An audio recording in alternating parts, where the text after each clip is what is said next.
All right, thanks everybody for joining us on our October 5th, 2020 City of Courtenay regular council meeting. And I'd like to first start by acknowledging we are meeting and Zooming on the traditional unceded territories of the Comox First Nation. And just a preamble about COVID-19. Due to the coronavirus COVID-19 emergency, the City of Courtenay, with the authority of Ministerial Order M192, Local Government Meetings and Bylaw Process, COVID-19, Order Number 3, implemented changes to its council meetings. In the interest of public health and safety and in accordance with Section 3 of the Ministerial Order Number 3 M192, in-person attendance by members of the public at council meetings will not be permitted until further notice. Council meetings will be presided over by the mayor or acting mayor with electronic participation by council and staff via live web streaming. Excellent. With that, we can move into adoption of minutes. I'm happy to move the adoption of the September 21st and September 28th meeting minutes. Second. Thank you. Are there any questions or comments regarding either of those two sets of minutes? And seeing none, I'll assume everybody is in acceptance of receipt of those minutes, and we'll move on to our delegation, and we'll pass it over to Tim Nye, James Tour, Dusty Sylvester, Neil Penner, and Rex Thompson. So I think most of you are here, if not some of you, and we'll go from there.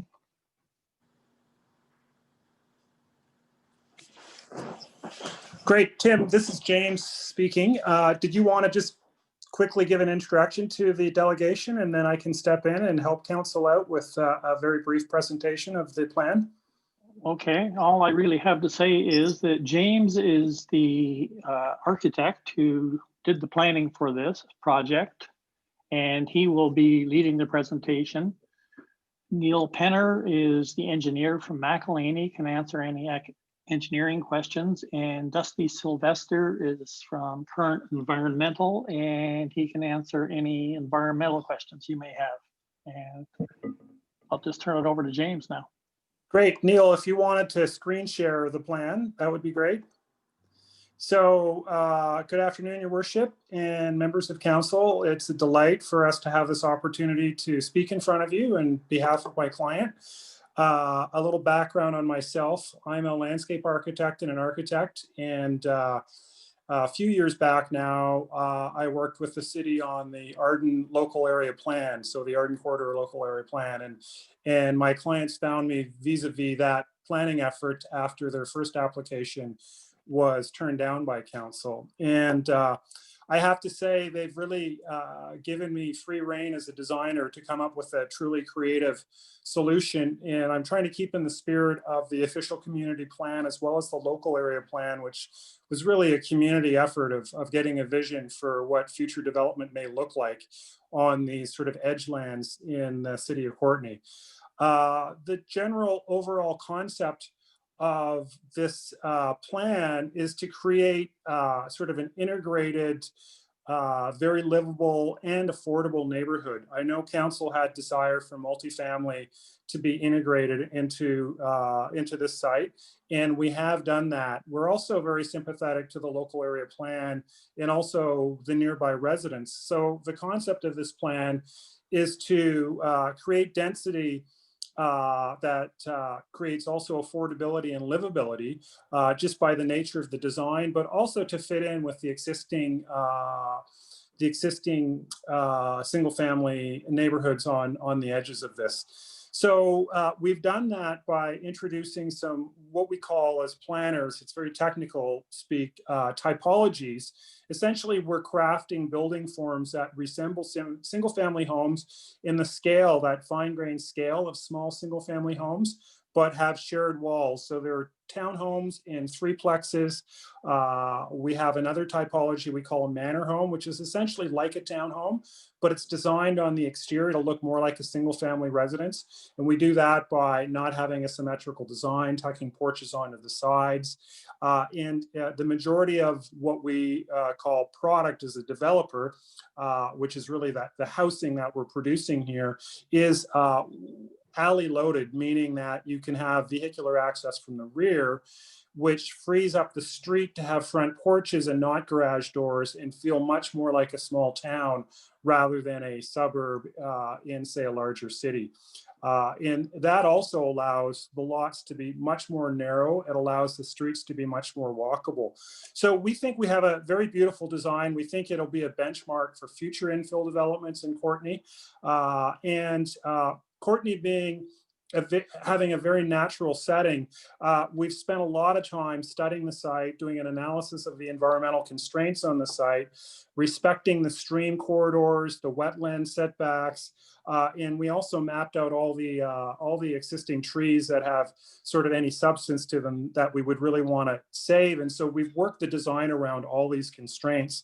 And then another aspect of the design is the networks with the pathways and the multi-purpose trails throughout Courtenay. So we've paid close attention to the trails on the outskirts. We've followed cues of city staff and how to tie into those. And we've created an integral trail network that extends beyond our site in onto the adjacent lands and the parkland.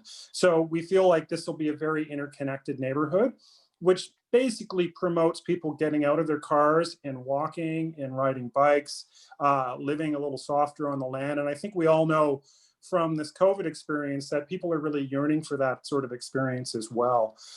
We have ample parking on the site. We're proposing on-street parking, which in planning sort of technical speak actually slows the traffic down on the street.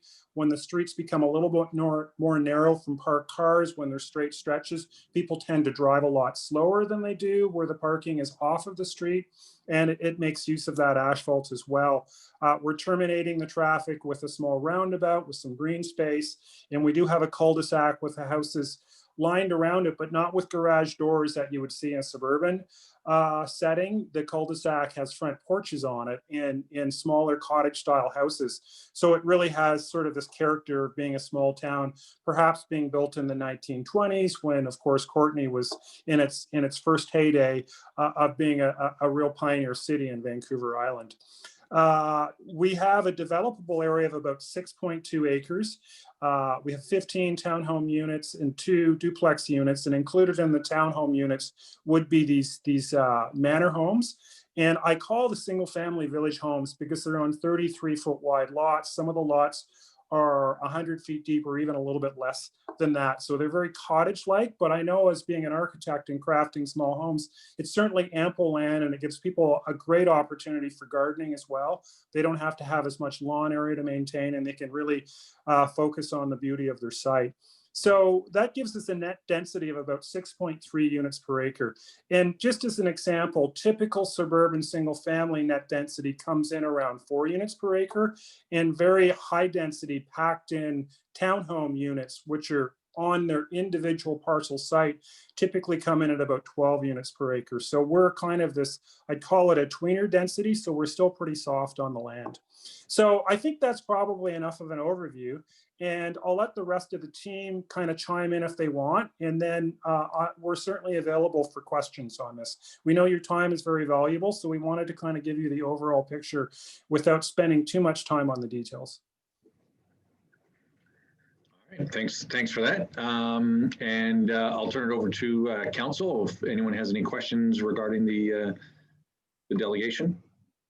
Starting with Councillor Frisch. Well, thanks, Mayor, and thanks, James, for the presentation. Can you guys hear me okay? Yes, we can. Yeah, I just had a question about the expected home prices of the various different types that you've outlined. Do you guys have any idea of what they might sell for? I think I'll leave that question for my clients to answer. This is Tim speaking. No, we don't at the moment. What we've tried to do is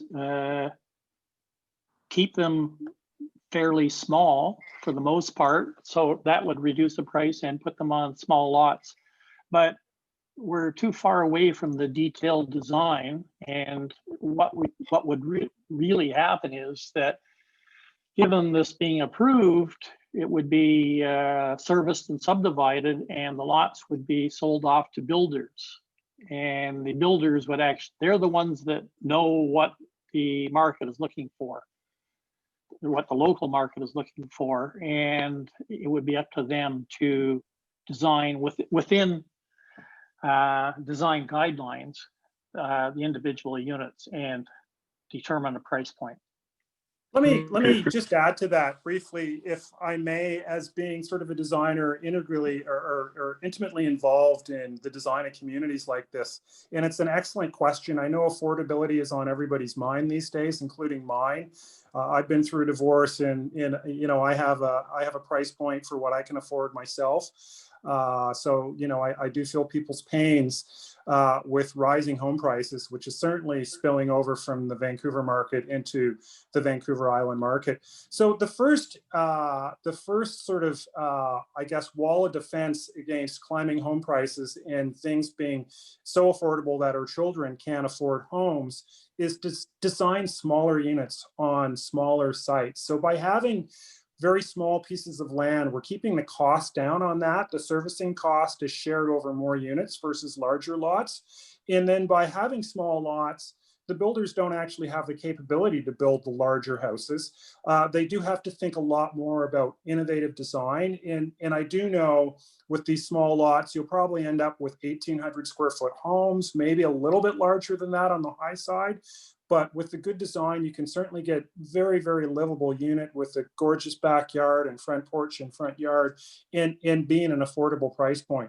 And by adding in these new typologies at the request of council, first of all duplexes and then townhomes and the manor homes, you end up with a shared wall situation. And building a shared party wall, it's essentially an extra layer of drywall, but you have a whole side of the building that doesn't require siding and rain screen and building envelope. And that's a large part of the cost of building these days with the improvements in the building code for durability. So that's another way to keep the price point down.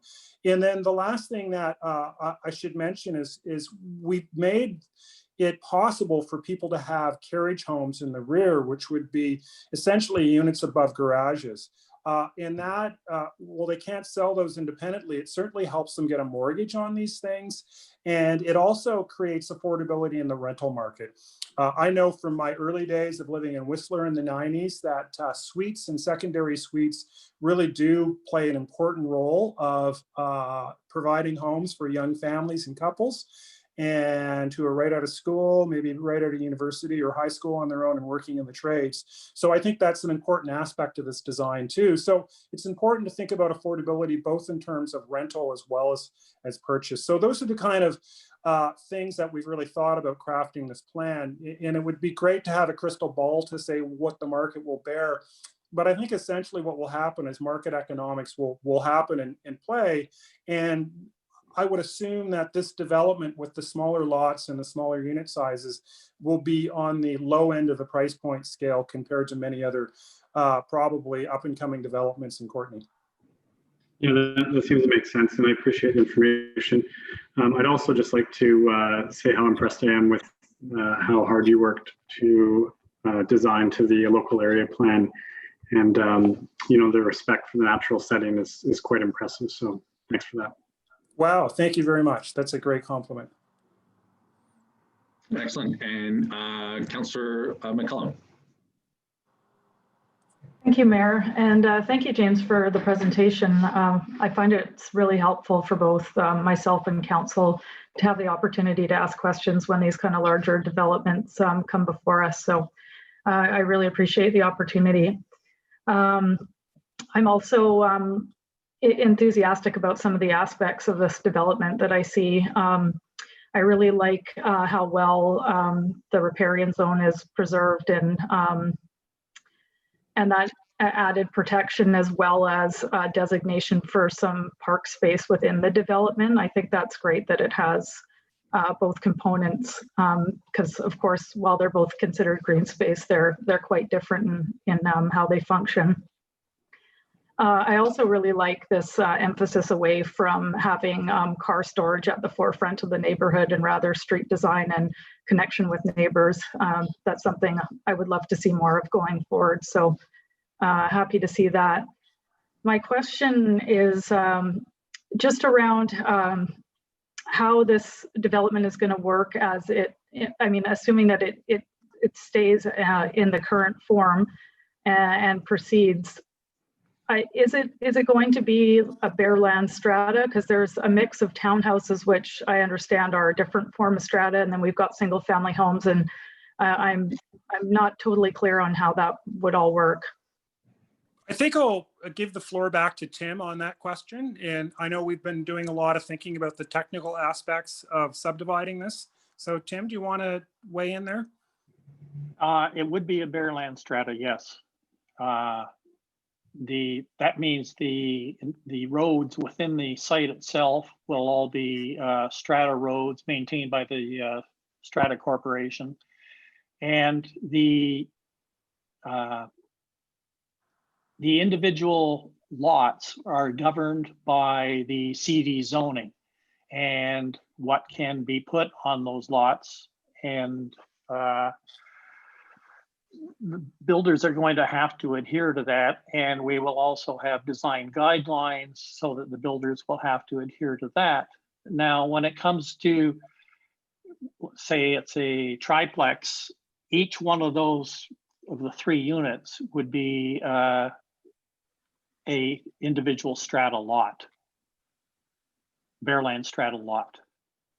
And the lot let me just help you out there, Tim, on that one. So essentially what we're talking about is a 0 lot line situation where the lot line would be drawn down the party wall in that situation. In one of the advantages of that is it fits into sort of a little bit of that Courtenay funky vibe where people can kind of do what they want with their front yard. It's not like you've bought a townhouse and you have a strata telling you how you're going to landscape your front yard, or whether you can even plant things in your front yard, or you're just inheriting the plants that the developer built in when he was actually in control of the strata. So it does create an opportunity to have a lot of character.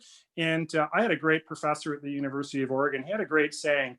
He said, you may give birth to your buildings, but you don't raise them. And he showed a slide of an apartment building in Eugene, Oregon. And he showed it in 1974, and then he showed it in 1990. And you could see that every single balcony in this apartment building had been altered and changed, and people had painted different colors. And he was basically talking about how the creative spirit of the individual prevailed in that project. And we should want people to take ownership of the natural beauty that they inherit when they buy a home, and really contribute to the community as well. So hopefully that answers your question. It's certainly the spirit of the project of trying to have this thing feel, when you're in it, like it is a single family neighborhood, even though it does have the bare land strata, which allows us some flexibility in terms of urban design, because we're one step removed from the Ministry of Highways in terms of their design standards. That does help me understand it a little bit better. So thank you for the answer.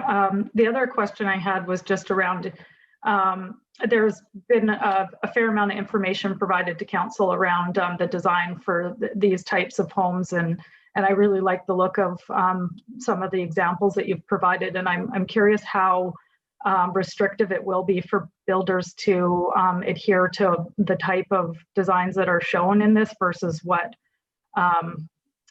it will look like when those lots are sold off to individuals and then developed, if it's if there's really that much control over it, or if it will be more style or full plans like what's shown in the slides. I think Tim needs to weigh in, but I'm gonna give you an answer first. And this has been my experience, because I've actually written many design guidelines for communities. I've designed many homes and multifamily product in communities that have design guidelines. And then I've actually done design guidelines and then been asked by individuals to design homes, having to follow the guidelines that I work with the developer. In my experience on design guidelines, it's only as good as it is as the people buying into the spirit of the place. And so, first of all, my attitude always coming to these projects is to draw more, give lots of examples, and try to inspire people up front rather than having a lot of narrative, really showing them that, yes, it is possible, because these are sketches and their drawings and their visions of what this thing can look like. And you can have the best design guidelines in the world, and you can still have a bad apple builder that will find his way around it to try to circumnavigate some of the things that most of us would consider beautiful that maybe they have some issue with. So I can't really answer the question, will there be very restrictive design guidelines on these buildings? I do know, as a matter of fact, in the province of BC, you can have design guidelines, but you actually, ultimately, you can't really control them in terms of how our legislation's set up. But a lot of people don't really realize that. Most people buy into the spirit of design guidelines anyways. So Tim, maybe if you wanted to just talk briefly on next steps and whether that's something that you envision for the project, I think that would be helpful. I'd like to, or we intend to have design guidelines. The trick is not to make them so restrictive that the builder's hands are totally tied, but at the same time, it's a fine line between what you say you must do this and you can't do that. And I think maybe one way to do it is you have a bunch of things that you want to see and you assign points to them. And you say to the purchaser of the lot, the builder, okay, you have to achieve so many points before your design is approved. And can people still hear me? Yeah, we can hear you just fine. Oh, okay. It looked like my computer froze up and the video froze up anyway. So anyway, I think maybe that's a way to approach design guidelines. You definitely want to have them, but want to, within them, give the purchasers options that they can either do this or that, but they have to do X number of things that you want to see to make the development a cohesive whole. I think that's a great answer. I just like to add one last point to that. And what I find with builders and developers is they just want clarity on what the rules are. Nobody wants to break the rules. Everybody wants to follow it, but they want to know what the rules are. They don't like it when goalposts get changed. And so I think having design guidelines is really a good, positive idea. And do I lose sleep at night being the author of this plan that it's not going to get realized exactly how I've illustrated it? Not at all. I think builders will come in with hopefully some inspiration from what I've done and add to it rather than take away from it. You know, one of the things we often worry about in terms of land values is what kind of cladding people use, what kind of materials. And that's the first thing that really tells you about the price point of a neighborhood. So, you know, there could be something in the design guidelines that vinyl is just out. It could be for environmental reasons, or it could be for aesthetic reasons. But, you know, that would be one of the sort of the bigger ticket items. But, you know, if they could follow the basic idea of the roof massing, which I think most of the massing I've drawn can be done with 2x4 trusses, which is the most economical way. I think we're going to hit a home run with this one. Yeah, that's great. I suppose my other follow-up question to this is just like, you know, there's an example of a kind of atypical duplex where it didn't look like a mirror image and, you know, it looked like a large single family home, but then it made me think, if the lots are being sold off individually, is there any obligation to build anything that looks like that? Or could it just simply be a larger single family home within this subdivision? Like, not always are lots built out to their, you know, the maximum allowable units. So I suppose that's another piece of what I'm asking, is just like, how much could what we end up with diverge from what's been well planned out here and outlined for us? That's a great question, and it's actually got a really easy answer.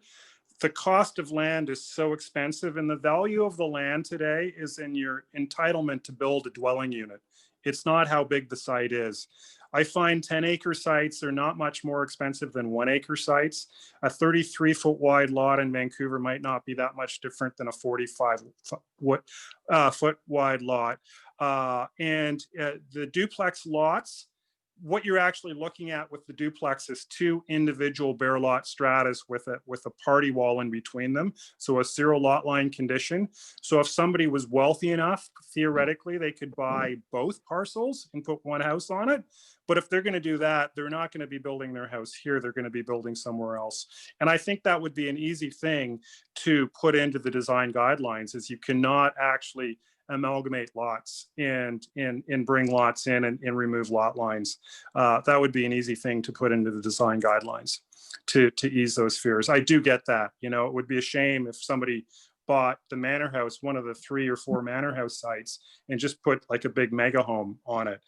It wouldn't make any sense why they would do that economically, but I think there's ways of controlling that for sure. Right. Yeah, that completely makes sense. Thanks for the answer. I'll leave it to others to ask, to jump in. Thank you. Great. Thank you so much for your kind words. Hey, Councillor Cole-Hamilton. Yeah, thank you, Mayor, and thank you, James, for leading us through this presentation. I'd agree that it's a very appealing looking development, assuming it develops along the lines of what you've shared. Particularly, like the removing garages and driveways from the front of the houses, so they're I think 4.5 meters back, which is just sort of a conversational distance, which encourages people to get to know their neighbors and to be seeing what's going on in the street. So that's anyway, it's an attractive neighborhood as envisaged. And I'm also really pleased to see the use of rain gardens as a way of managing stormwater detention on the site. I think that's a promising development trend to see here. I just I did want to ask a little bit about the water servicing, and obviously that's an area of a bit of complication because there's not sufficient water pressure as it currently is. And I think in the staff report there was a mention of just a very broad estimate of being approximately $1 million in total to sort of bring it to the edge of the development, and an idea that there'd be a municipal share agreement. And I was just curious if there was a sense of what share you would be, you and the developers would be anticipating the city would be taking on of that $1 million cost. It comes to roughly $25,600 per unit, the cost of extending the sewer. I was just curious if you're wanting to build homes that are affordable, how you see that roughly $1 million cost being allocated. Great, that's an excellent question. We were certainly anticipating this question, and it's I guess you could call it the $1 million question. and with that, I've asked Neil to probably give you an overview. And just a spoiler alert here, you're probably not going to get a definitive answer from the delegation. I think this is something that's going to have a lot more work on it. We're really hoping for council to buy into the spirit of the project first before it's into hard and fast negotiations. But you do raise some excellent points about affordability, and at the end of the day, I think it's really what's fair for everybody and what the community wants to see. So Neil, do you want to just briefly maybe elaborate on my comments? Yeah, just with what James was saying there, it's going to have to be something that the developer and the city will need to talk about and negotiate about to see, to ultimately come up with what the fair share is. What that is, I don't exactly know right now. We still need to, we'll still need to do detailed design and stuff like that. And ultimately, I think it'll come out during that as to, what's necessary, and then negotiations to figure out who's responsible for what. So yeah, it's not doesn't really totally answer Will's question, but it's just it's discussions that still need to be had. Yeah, and we can talk to staff about that later on when it comes up further on in our agenda. So if that helps, Councillor Cole-Hamilton. Yep, no, that sounds good. I was just curious if the developer themselves had any sort of general vision for that. I think I have a couple of other questions, but maybe I'll leave it to other people and come back. Thanks. All right, thanks. Councillor Theos. Thanks a lot, Mayor. Will's question, Councillor Cole-Hamilton's question, was going to be a question that I was very interested in also. we have many developments happening in Courtenay right now, and they're happening throughout the community from corner to corner to corner. I'm also wondering, there are elements of this project that I see. The manor homes, I like the 3 manor homes. I think those are really quite attractive, but I wanted to ask questions in regards to on top of the water pressure, where I had some concerns about the cost there. The rain gardens, I wanted to know if the rain gardens were going to be maintained by the development or by the city. And secondly, I wanted to further inquire about the access and the road that's going to have to be constructed, the portion that's going to have to added in order to make this access happen for this project.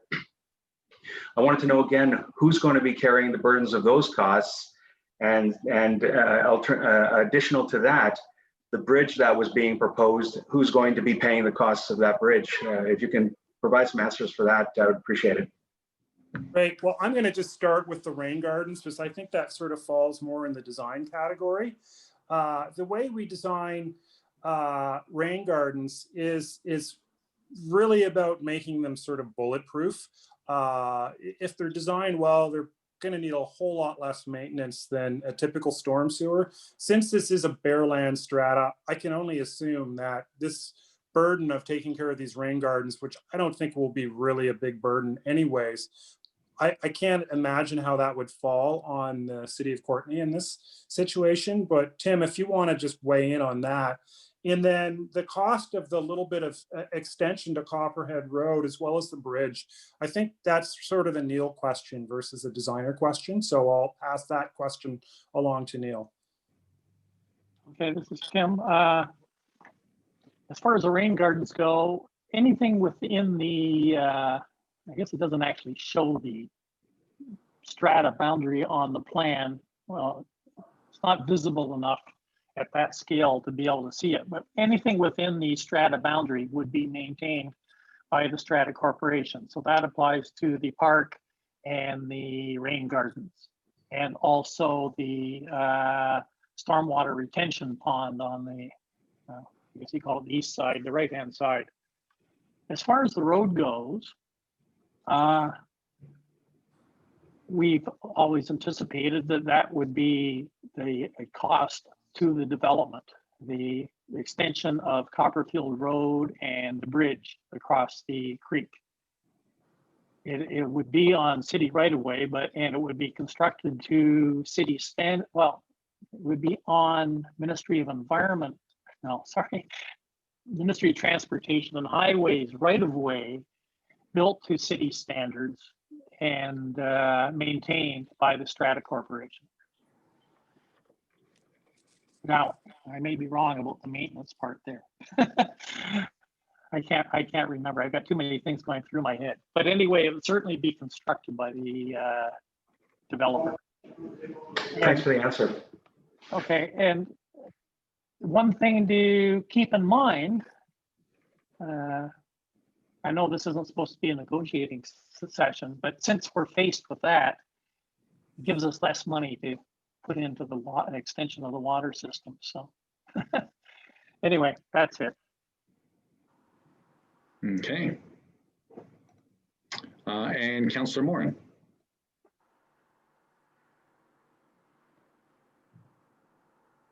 Great, thank you. Sorry, I thought someone else was in front of me in the queue. Thanks so much for the presentation. There's definitely some really positive and attractive components of this plan.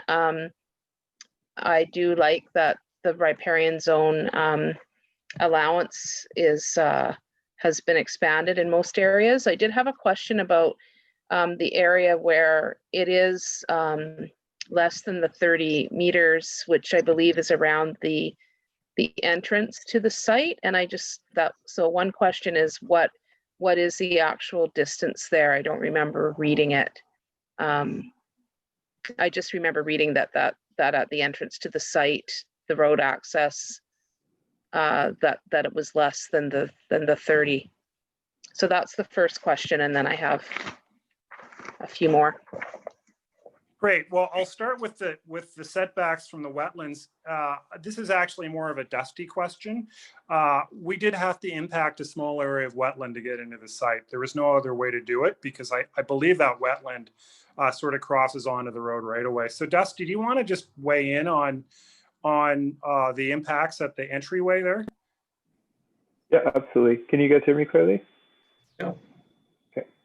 Yeah, so the site access off Copperfield Road does cross some riparian area associated with what we've labeled wetlands 4 and 5, both in the northwest or northeast corner of the site. And in doing so, there will be a impact to 0.32 hectares of riparian area, and that equates to approximately, we've got 0.8 acres. So in order for that to be approved, we'd be looking at going through provincial and federal review with the Department of Fisheries and Oceans, as well as the Ministry of Forest Lands Natural Resource Operations, and requesting authorization for those works. So that would preclude the need for a riparian areas assessment on those areas. And we would be looking at doing potential habitat offsets on site or very nearby to provide other improvements, enhancements to fish and wildlife habitat elsewhere on the site. Right. So thank you for that. I mean, that is one obstacle I can see for sure.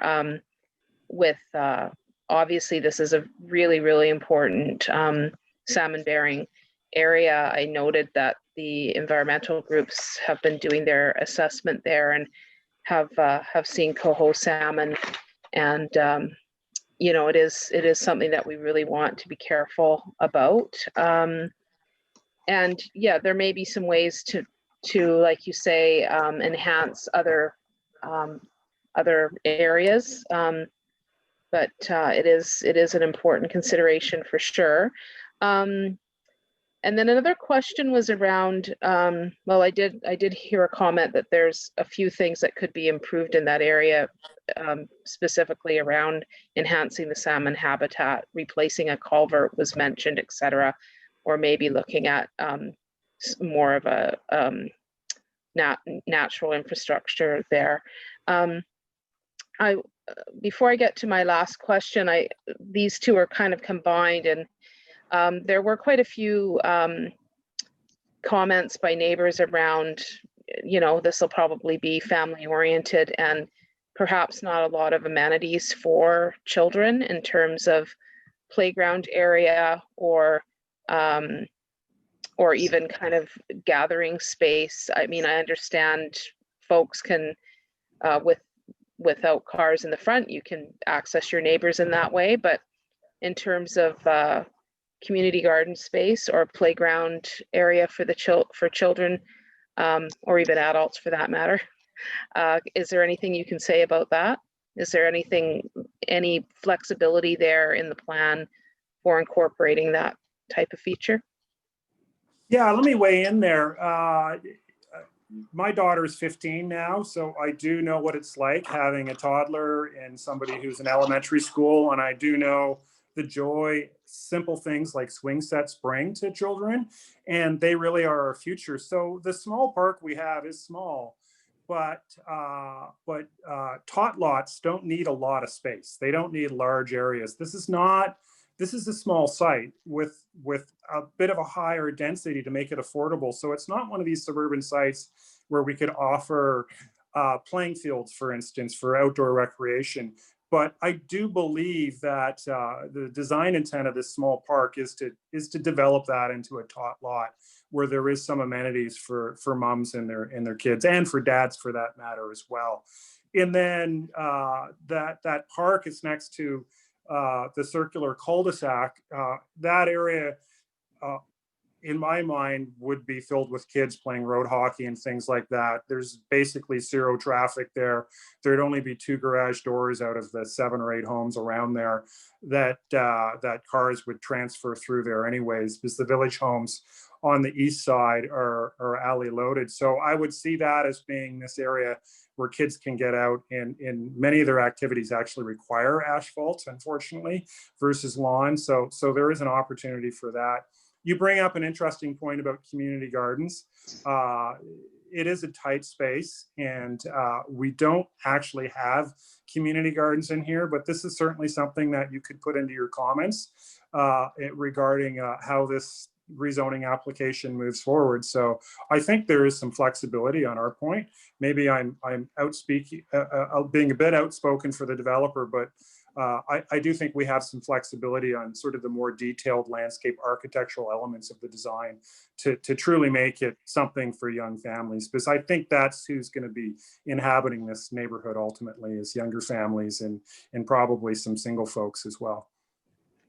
Well, and you've certainly got, I mean, hopefully the trail system will be enhanced, and of course, you know, that's a great area for kids as well. You don't always have to have play equipment, but I think in terms of having something there, if you've, you know, even if it's a small, something small, as you mentioned, would probably be appreciated by parents and caregivers. And the last question was just, how much space is in between the two, basically the proposed development and the Swanson Steel? I'm just curious if you know what the distance between those areas, the green space as well as I mean, it's the creek is there.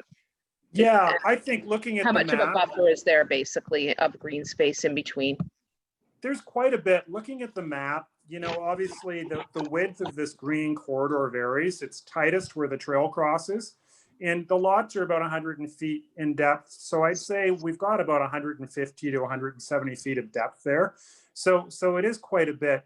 Are you going to see the backyards from our development of what's across the creek? I don't believe you're going to see the backyards. And are you going to see the trail that runs along our development from the backyards across the street? I don't believe you will, but you know, I can't give you a specific answer for that. But there's quite a bit of vegetation in there that we're preserving. So it seems like a pretty healthy green space. It's certainly in keeping with what I envisioned as sort of the designer and facilitator for the Arden corridor plan. So, you know, I think it has a lot of integrity. It's certainly varying in width, which is nice. It's not just sort of the bare minimum per se. And in the trail that we've built is not within the wetland setback. We've incorporated that into the other side. So the trail building is not impacting that buffer as well. Right. Great. Thanks so much. You're welcome. Thank you for your comments. And Councillor Hillian. Thank you, Mayor, and thanks for the presentation. I have a couple of questions that will largely reflect the comments that you will have seen from people in the neighborhood. I should say at the front of this that I did have the opportunity to walk through the site with you, and I appreciated that opportunity. It's a site that it's pretty unique for the people who live in the area, having this essentially as their backyard. And as we know, when we create living space for some people, we change the living space of others.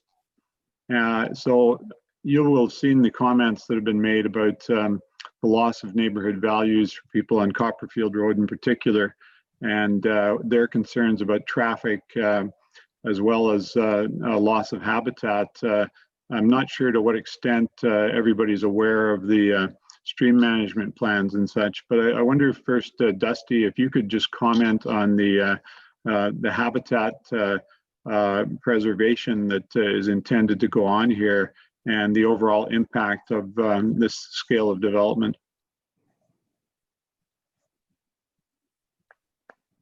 Yeah, absolutely. So the way that things have been concentrated here towards the north and the east side of the lot has generated quite a significant area of protection towards the west, which is also an area that surrounds the two largest wetland zones, which in the illustrative concept plan here can be seen in a different shade of green.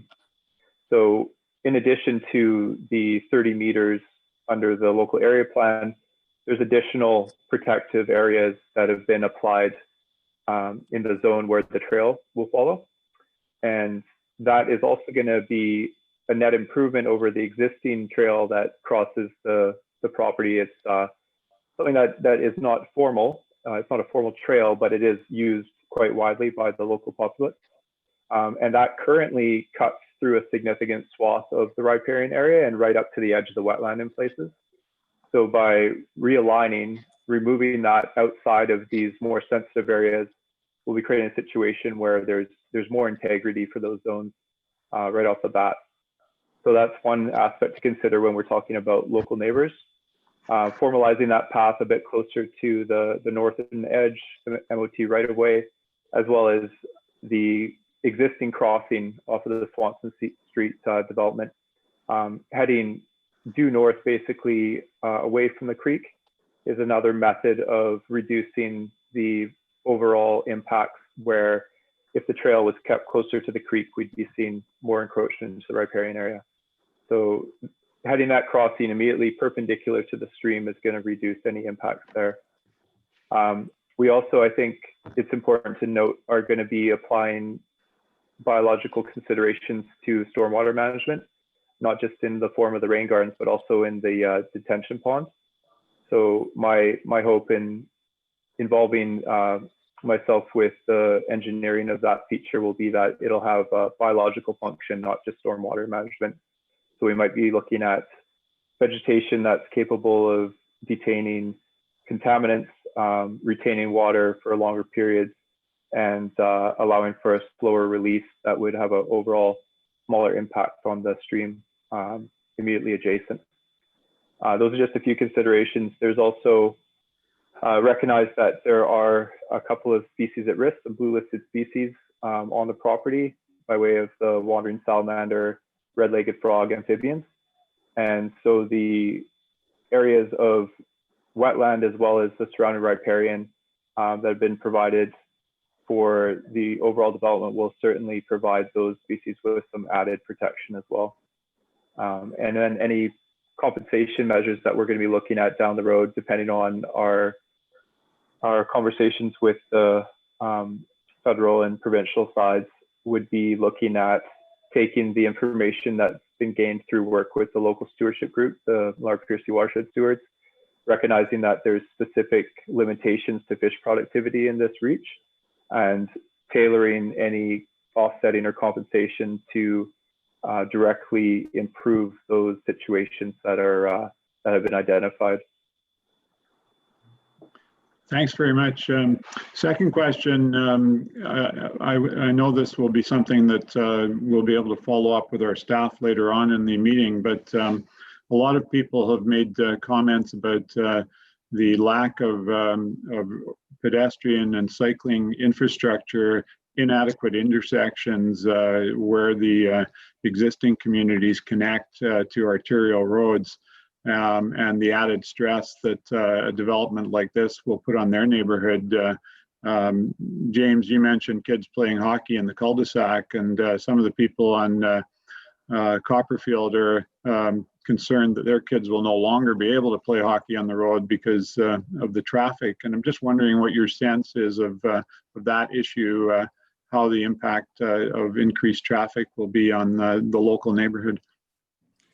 You know, I do a lot of work in small communities, and I do some work in much larger communities. And I do know that from a homeowner's perspective, you can be in a town with 3 houses and there's still a traffic problem. So it's one of these things. It's a matter of I don't know how to say this. It's really a matter of scale. I don't believe that 39 new homes in here is really going to have any significant impact of cars coming and going every hour. Will there be more traffic on the road? For sure. If I was a homeowner there, would I be against this project? Probably I wouldn't have the time, being how busy I am. But if I was retired, you know, I might take it on as somebody who doesn't want to see any change. But But you know, the reality is communities are always changing. They're always changing, right? If your community's not changing, it's probably going downhill. It's not improving. And so I just encourage everybody to sort of embrace this idea of growth and change and try to do it in a really smart and intelligent way. And I think what we're doing is we're creating a neighborhood that will be quite delightful. It will be a really wonderful place. The people worry about their kids and the traffic, but what they're not thinking about is maybe somebody moves in with young kids and they end up becoming best friends with these people because their kids are the same age and their kids play together on Copperfield Road, not in this little cul-de-sac. So when you start thinking about the overall idea of what a community really is and to be inclusive and to bring in people that may no longer be able to afford a true single family house in this part of Courtenay and allow them that opportunity, you might be making your community a much better place. Yeah, and when you look out your living room window, today you might see a car go by every 15 minutes. Tomorrow, maybe it's every 10 minutes. But I think these things are really hard to calibrate in terms of their actual impact. And I know in the city of North Vancouver, they'll approve a tower with 300 units in it. And you go, where's the traffic plan? And that's happening on like every street corner, and there's no additional public transit or anything. And it's all incremental, but people still in a big city sort of manage to get around. So it's just one of these things. I think it's a really, really valid thing for people to say. I think it's very valid for people to be against development. I think when people live on a dead end street, that really is an issue. But the truth is Copperhead Road is not a cul-de-sac. It ends with a road right-of-way that continues, an MOT road right-of-way. So I think these developers have a genuine right to explore and to try to rezone their project. And I think they're doing it in a very smart and also a very sympathetic way to the community. So hopefully that answers your question. I'm not a traffic planner. I can't give you the stats. But am I concerned about the additional traffic as a sort of a design planner? Not at all. I don't think there'll be a large impact on this at all. So. Thanks. Thanks. I appreciate that. And as I indicated, part of the reason I'm asking these questions is they reflect comments that people in the public have made. And I think it's helpful to have the dialogue Absolutely. so that people tuning in even an hour later can reflect on that. So my final question is along the same lines, and Tim, it might be something that you want to respond to. I'm just wondering, you will have seen the comments that this is Vancouver developers who don't understand this local community.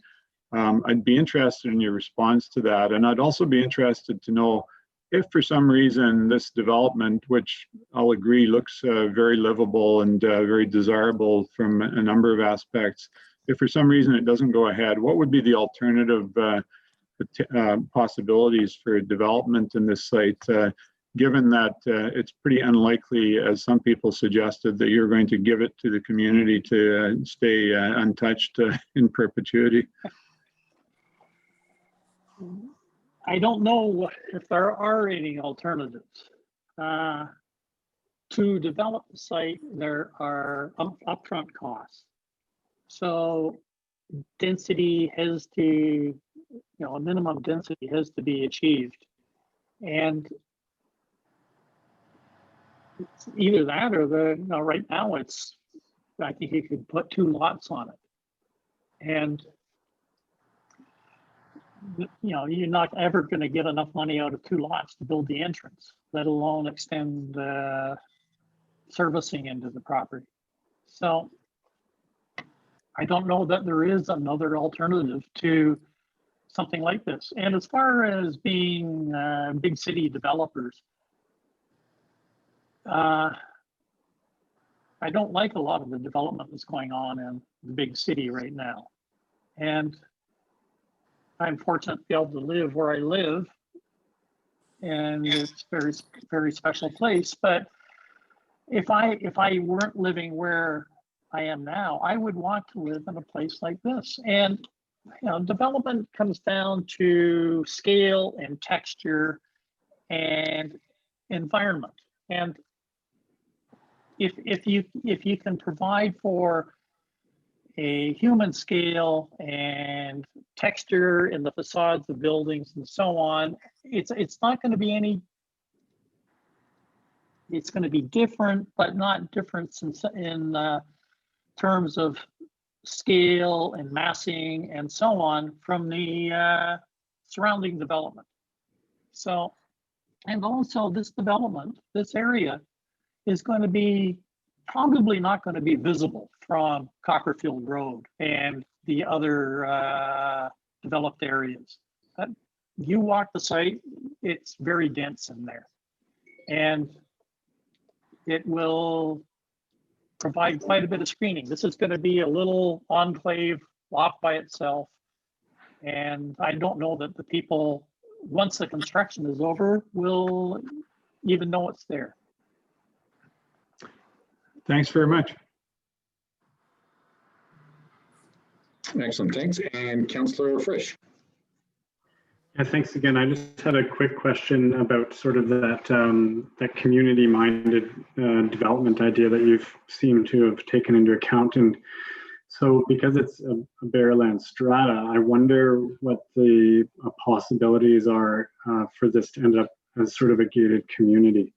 And I ask this because I've seen this happen in other places where connectivity is designed to be great, but then the residents who live there decide that maybe it's better off if they just gate it up and keep people from flowing through for whatever concerns they have. Do you have any thoughts on that in your particular design? I'd like to answer that. We don't want to see it be a gated community. So when we set up the bylaws for the Strata Corporation, we could say no to that. But then again, the Strata Corporation could eventually come along and change that. But maybe the city, like I would have no objection to the city putting something into the zoning saying, you know, no gates. And it's a dead end. So not a lot of people are going to want to be driving through to go somewhere else.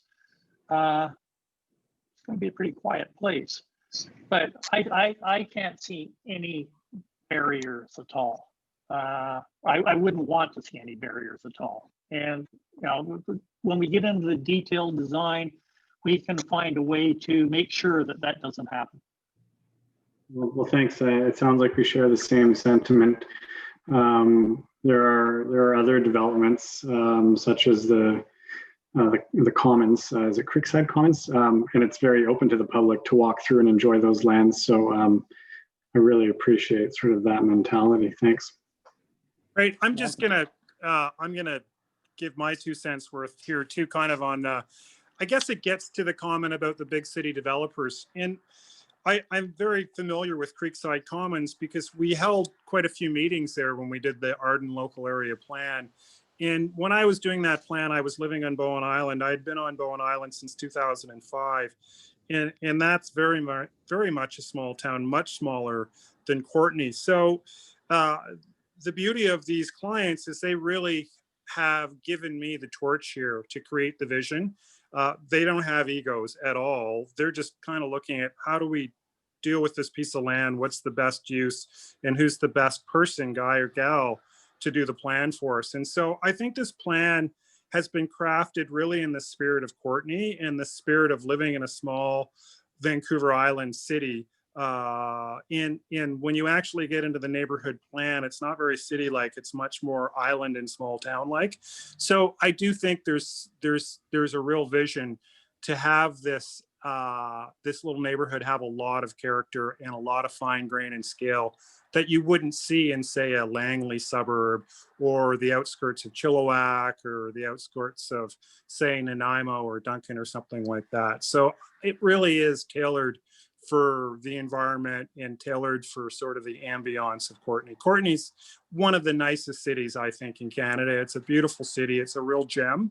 And I would like to think that if we can get this rezoned and built more or less 90% to the vision, it's gonna just enhance Courtenay. It's gonna be a signpost to the future of, hey, there's different ways of doing single family. We don't have to have 2-car garages facing the street where we can't even see the front door. Because essentially when you do that, you're just building giant alleyways anyways. And nobody wants to look at a backyard, that's for sure. So hopefully you guys are excited about this as we're excited, and definitely these gentlemen are not big city developers by any means. I've worked with many big city developers. They're country bumpkins at heart. Can I jump in there just for a sec? That's Rex Thompson. I do live in an area in West Vancouver, but it is actually a heritage area. The houses aren't heritage. There are some beautiful homes down here, but it has a huge community to it. And we have, well, this summer we had 3 COVID parties in a green space we have down here. So I understand what the whole community thing, and this is what I'm trying to create as best I can. Hopefully it works for us. That's all I have to say. Thank you. All right, thanks very much. I don't see any further comments from council, which sometimes generates more comments, but I do just want to echo, I think, some of the comments that have been said before. And again, I want to thank you guys inviting me out for a walk around just to get a sense of the area. And I think that was really helpful when putting into context the maps and designs. So really appreciate you reaching out. And I think, you know, if we look at even further on down in the agenda, page 49, which is the Project Watershed document, and Project Watershed, again, will not recommend development, but, you know, one of their paragraphs starts by stating that there's the 30-meter riparian setback is a first in the Piercy watershed. So I think that speaks to the environmental focus that you guys have, as well as the density that you're looking at getting to make sure that it is a higher density. So with that, I want to thank you for your presentation today, and we can move on to staff presentations. Thank you very much. All right. And if somebody would like to move the OCP amendments. Sure, I'm happy to, we're on page 37, right? That's correct. Yeah, I'm happy to move that based on the October 5th, 2020 staff report entitled OCP Amendment Bylaw number 3018 and Zoning Amendment Bylaw number 2912 for Lot A, Copperfield Road. Council approve option 1 and complete the following steps. 1, that council gives first reading to official community plan amendment bylaw number 3018 to redesignate the subject property from suburban residential to urban residential. 2, that council gives first reading of zoning amendment bylaw number 2912 to create a new CD30 zone and rezone the property legally described as Lot A District, Lot 138, Comox District Plan 2607, except the parts mentioned thereafter, from R1A to CD30. And that second reading of both bylaws is withheld pending council's consideration of a development cost charge front-ender agreement and a municipal share agreement to finance the cost of extending a water line to the subject property to provide adequate water services. Second. All right, thanks very much. With that, I'll pass it over to staff. Thanks, Mayor. I will pass this over to Matt Fitzgerald, our Manager of Development Planning, to summarize the report and take any questions that council may have. Thank you. Through the CAO to Mayor and Council. This is an amendment to first the official community plan and second the zoning bylaw to facilitate the overall strata subdivision that we just had a presentation on before this. So in terms of the first part, the amendment to the OCP, they would be looking to change the current land use designation, which is suburban residential, which is intended for large lot, single family houses, to urban residential, which is allows for much more compact urban style development. The report goes into some detail on this, but this change would align the land use designation with the vision of the Arden local area plan, which encourages this form of development and the clustering of development and the preservation of environmental features.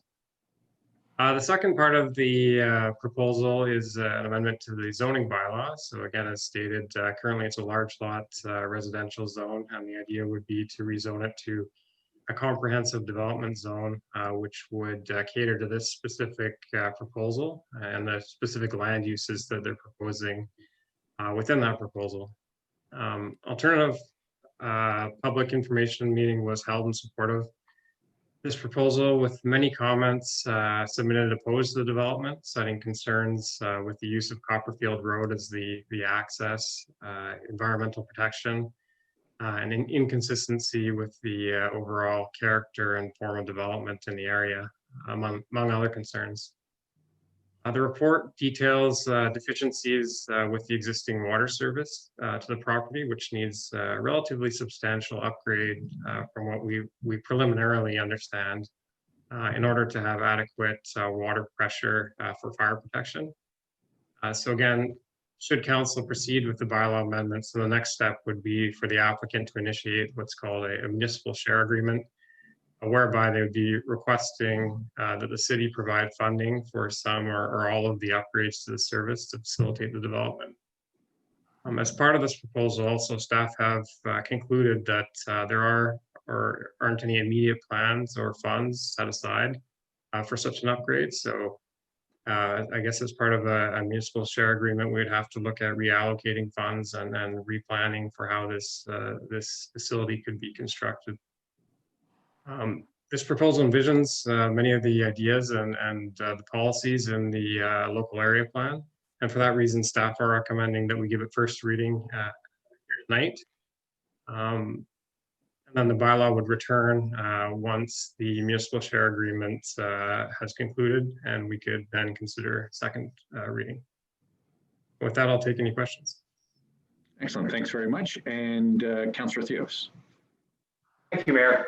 Yes, I have a few comments, and I also have some concerns, and there are some good elements also. But the comments are, first of all, that you don't have to be against development. You can be very much in favor of development, but a particular project, might need some fine tuning, or might fall short for whatever many reasons. So that it has nothing to do with whether we're in favor or not in favor of development, as in terms of whether an individual project moves forward or not. Secondly, I hear the word affordable housing being tossed around now with every single project constantly, and we never hear any numbers. Very frequently, sorry, do we ever hear any numbers of what this means and what the sales are of these units. So I take that with a grain of salt when I hear affordable housing, because everybody's saying that. Even if it's a mansion, it's all relevant. Now, as in terms of the concerns, the first concerns are in regards to the taxpayers of Courtenay that are currently struggling right now, and we put off a number of projects because we just don't have the funds right now to move those projects forward. And we don't want to be doing large increases, that's for sure. And this project here needs support. We have well over 1,000 units either in the queue or have been already constructed in the city of Courtenay for many reasons, whether it's rental, home ownership, et cetera, in the last few years alone. And now, if a developer is in a situation where they're hoping that we're going to provide some or all of the funding for a bridge, for a potential little connecting road, for a water pressure that is going to need pipes that are not needed right now, not required right now, but that would be required for this project, that raises concerns for me, because again, the lifespan for this infrastructure, whether it's 20 or 25 years or 30 years, eventually we're going to be needing to inject more money into supporting that infrastructure. And again, that's taxpayers' dollars. And I don't know if the revenue from this project can offset those costs down the road. Forget about what's happening even in the short term. So I have some concerns.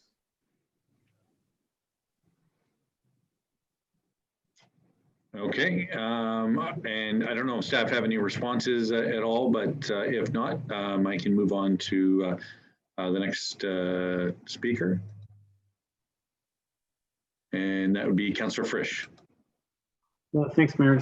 So, well, as we just heard in the presentation, this development is it's quite attractive. It's I think it's doing its best to address concerns that we, as a council and as a city, share around economic concerns and social concerns and environmental concerns. So that's really great. Of course, I don't think we've ever seen a development that gets 10 out of 10 on all three of those. But there is this outstanding issue of water service. So I'll ask staff. We think it's about $1 million, and is it staff's assertion that we're going to be asked to pay some or all of that $1 million, or am I mixing the numbers up?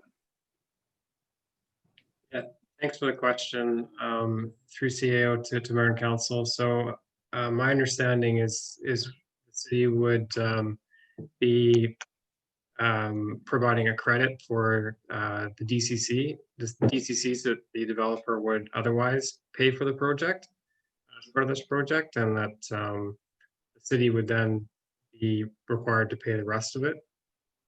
So I guess the fine details of who pays what haven't been worked out, but in discussions, the developer has indicated that the city would be paying a proportion above what the development would otherwise need for their services. Well, I'm sorry, I'm not sure I fully understand that. But let's assume that those numbers will be worked out, I guess. If it's a front-ender agreement, that would insinuate that there's some other development down the line that might benefit from this increased water service. Is that what we're thinking? No, excuse me, maybe I'll jump in here. So I'll take it a step back, I guess, is the water line down Arden Road was identified quite some time ago as a development cost charge project. So there was an acknowledgement by the engineers of the day that there would be a need at some point to upgrade that water line. Developers, when they come forward, will always get credits for the development cost charges that they would pay for, in this case, the water service within their development. Typically, that amount is very small in comparison to the cost of significant upgrades such as this one. So ballpark numbers, you're probably only looking about $20,000 of water development cost charges contributed from this development. Again, depending on final numbers. So what some developers do is they'll approach the city and ask for what's called a municipal share agreement in addition to, they kind of go hand in hand, a development cost charge front-ender agreement. So what a front-ender agreement is all about is that should the city want to enter into this agreement, and there's no obligation to do it simply because a developer is proposing it developing today. But what that is the developer constructs at their cost in this case, the water line. And those funds are returned to the developer annually in an amount determined by the city. The same goes for the municipal share agreement. And without getting into the real technical details of development cost charges, DCC projects have two components. One side is growth related, and that's the DCC. All projects also have a municipal share, and that's typically related to just background growth that's normally happening. In this particular instance, it's been identified as a 50-50 cost share. So if the DCC program was to pay for this water line, half the cost would come from DCCs and half the cost would come from taxpayers through some other funding mechanism. So again, there's no obligation to enter into the agreement. We don't as yet know the full details of that cost. if the project moves forward through first reading. And this is, I think, what the developers were alluding to earlier. If they get a sense of support from council, they'll then do the detailed engineering to determine what that cost is and what the options are. And we'll come back to council with a report. But as Mr. Fitzgerald said, at this point, it's staff's position that we don't have this as a priority project in our near term, and we don't have the funds available to construct it. Even within the DCC program, we're only sitting at about $450,000 in total in our water DCC fund. So that's just the background and staff perspective at this point. So, two questions. One is the water line we're talking about goes from Lake Trail along the Arden corridor. Is that correct? Yes. And so that there's enough water there to service the other developments that have gone on. Like Copperfield was just developed recently, wasn't it?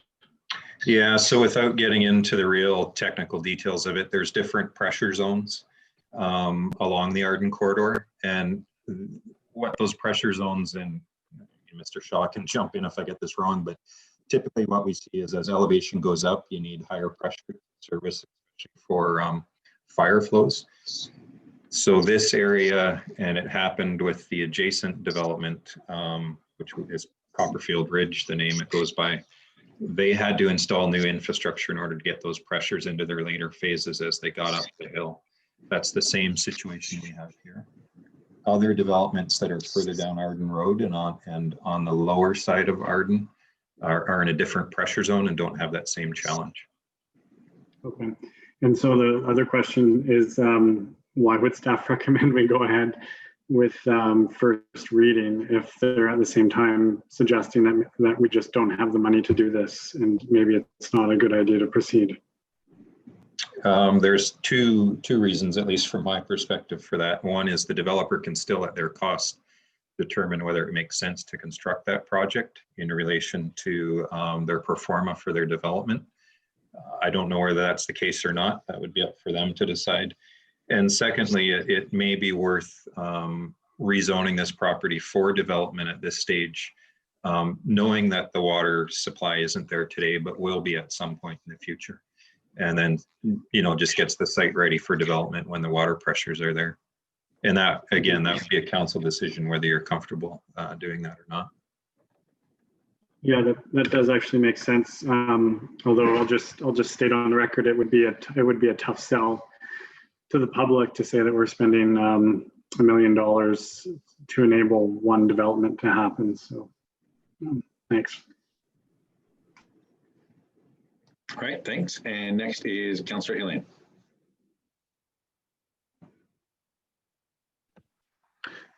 Thanks, Mayor. And you will forgive me if I just correct one thing for the record. I believe the letter in the report is from the Millard Piercy Watershed Stewards rather than the Project Watershed Group. Yeah, thank you for that. My apologies. Yeah, I know it's a common error. We do so much work with Project Watershed that they often come first to mind, but they have no involvement here, I'm pretty sure.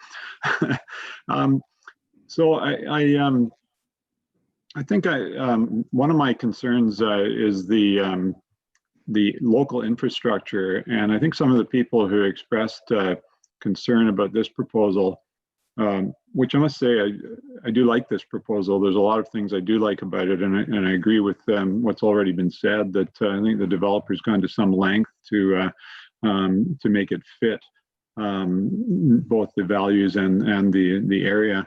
I have no idea how we would square the cost of the water hookup, but I also think people make a valid point when they express that the infrastructure needs of the local community potentially have yet to be addressed. And here I'm referencing in particular the intersection at Cumberland Road and Arden and 20th Street, which we know has been a source of a lot of questions over the years as this entire area has developed.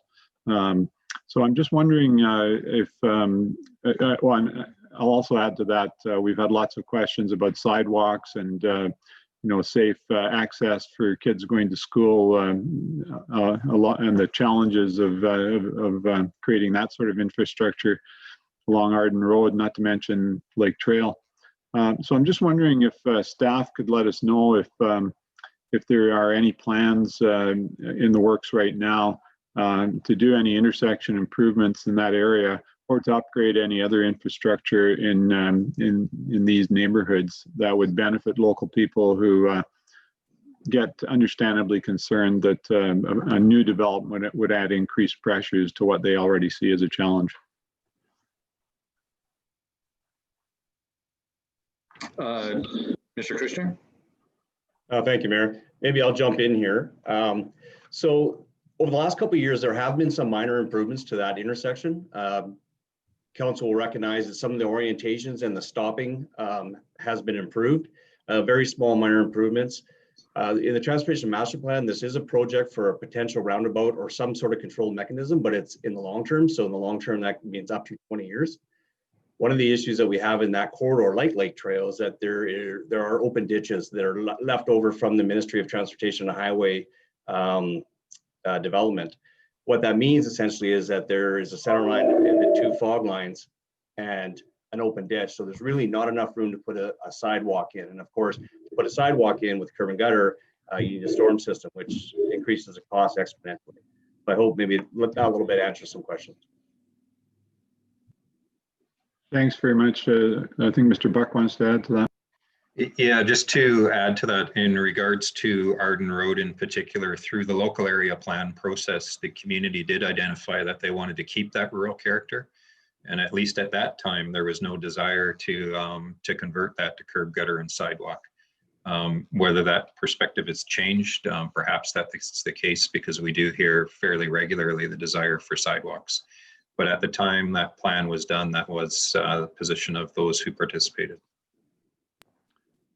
Thanks. And I'll maybe just ask a further question relevant to that local area plan, because again, a number of the members of the public responding pointed out what they saw as a contradiction between the local area plan and this proposal.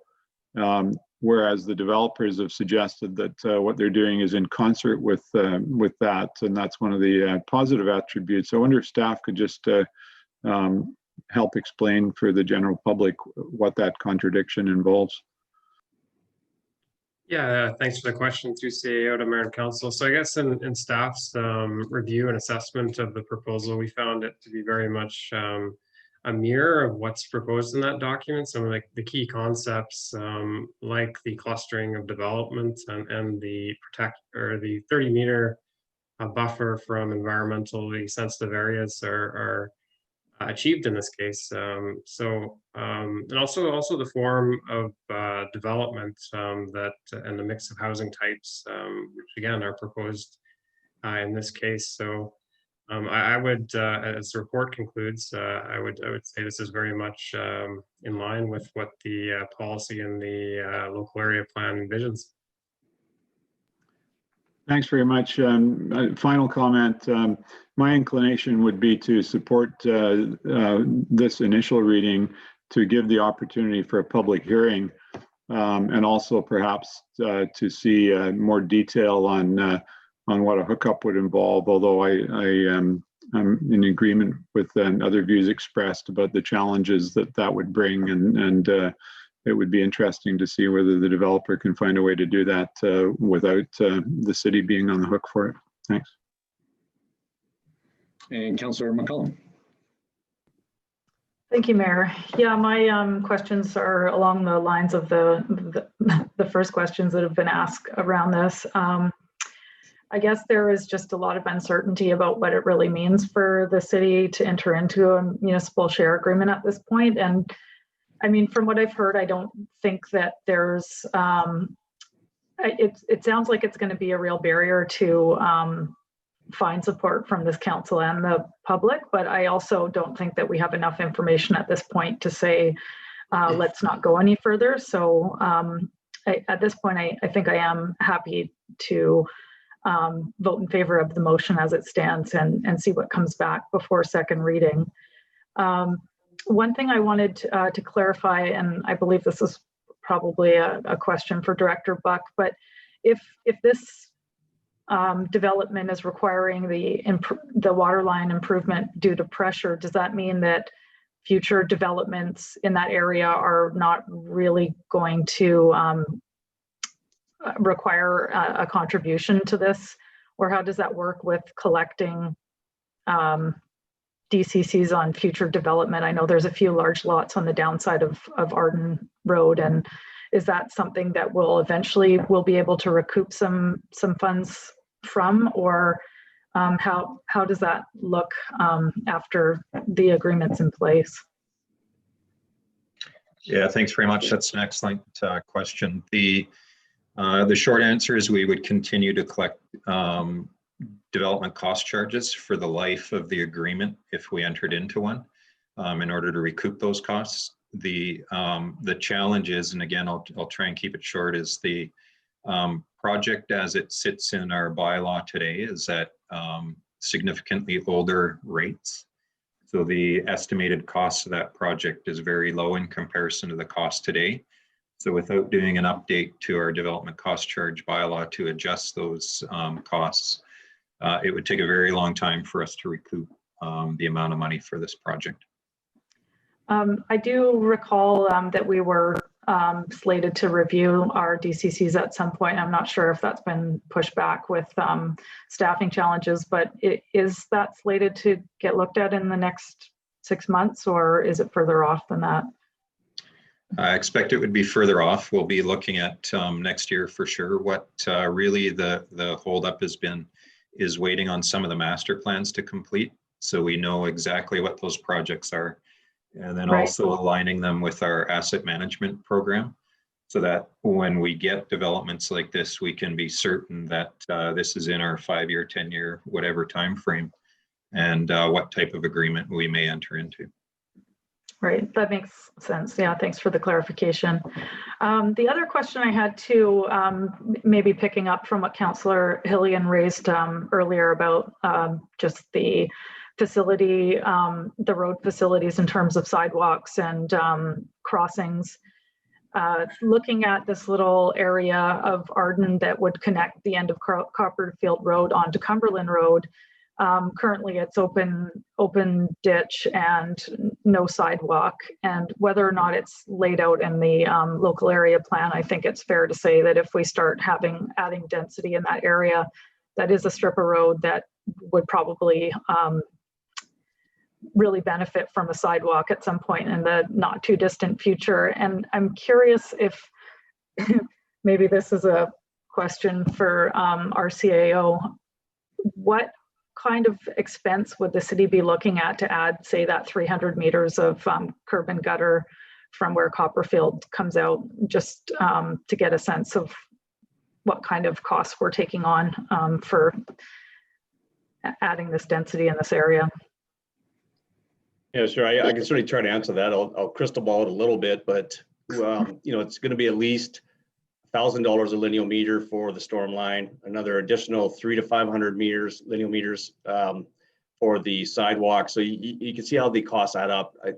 Council will recall that we had this discussion, very similar discussion, when we talked about the Lake Trail sidewalk, and remember those costs. It was in the millions of dollars. So 300 meters, yeah, you're probably looking at a significant cost, probably in the ballpark of $500,000. That's really helpful. Thank you for that. I'll leave my questions there. Thanks. Excellent, thanks. And Councillor Theos. Yes, thanks very much, Mayor. I just wanted some clarification in regards to the items on top of the water pressure that I brought up earlier, in regards to the crossing bridge. I heard their answers, but I wasn't quite clear on where the costs were going to land with that, and if this is part of the agreement that will be happening past the first reading. Secondly, in regards to the road that is going to be in that portion of the regional district, that would be maintenance, shared maintenance cost plan with the city of Courtenay. I just wanted to know a little bit more about that information, if I may, please, and what we could be looking at for costs in that regard. Thank you. Yeah, thanks for the question. Yeah, I was just confirming staff got both of those. I was going to say going forward, if we do one question at a time, and then that way it'll just keep us on a more linear kind of question and answer, but I'll pass it over to Matt. Thanks, Matt. Thanks for the question. So the responsibility to construct the road or all of the road would be on the developer. So the entire cost in both the regional district sections, as well as there's a portion in the city, and then connecting into the Strata Road is all the developer's cost. The portion of road that extends into the regional district, what has been proposed is a maintenance agreement, which would later be worked out with the ministry and regional district concerning that small section of road that would travel through the regional district and into the development. So a little bit more detail needs to be worked out there, and agreements need to be put in place. But again, yeah, the road and bridge and everything associated with the access is the responsibility of the developer. All right, does that answer your questions, Councillor Theos? Yeah, just a little bit more clear on the cost of maintenance of that bridge, because you were saying that the cost of building the bridge would be the developer, but maintaining and moving forward, was that part of that maintenance package that you were referring to? Yeah, any sort of maintenance with the facilities if they are in the regional district right away would be worked out as part of a subsequent agreement.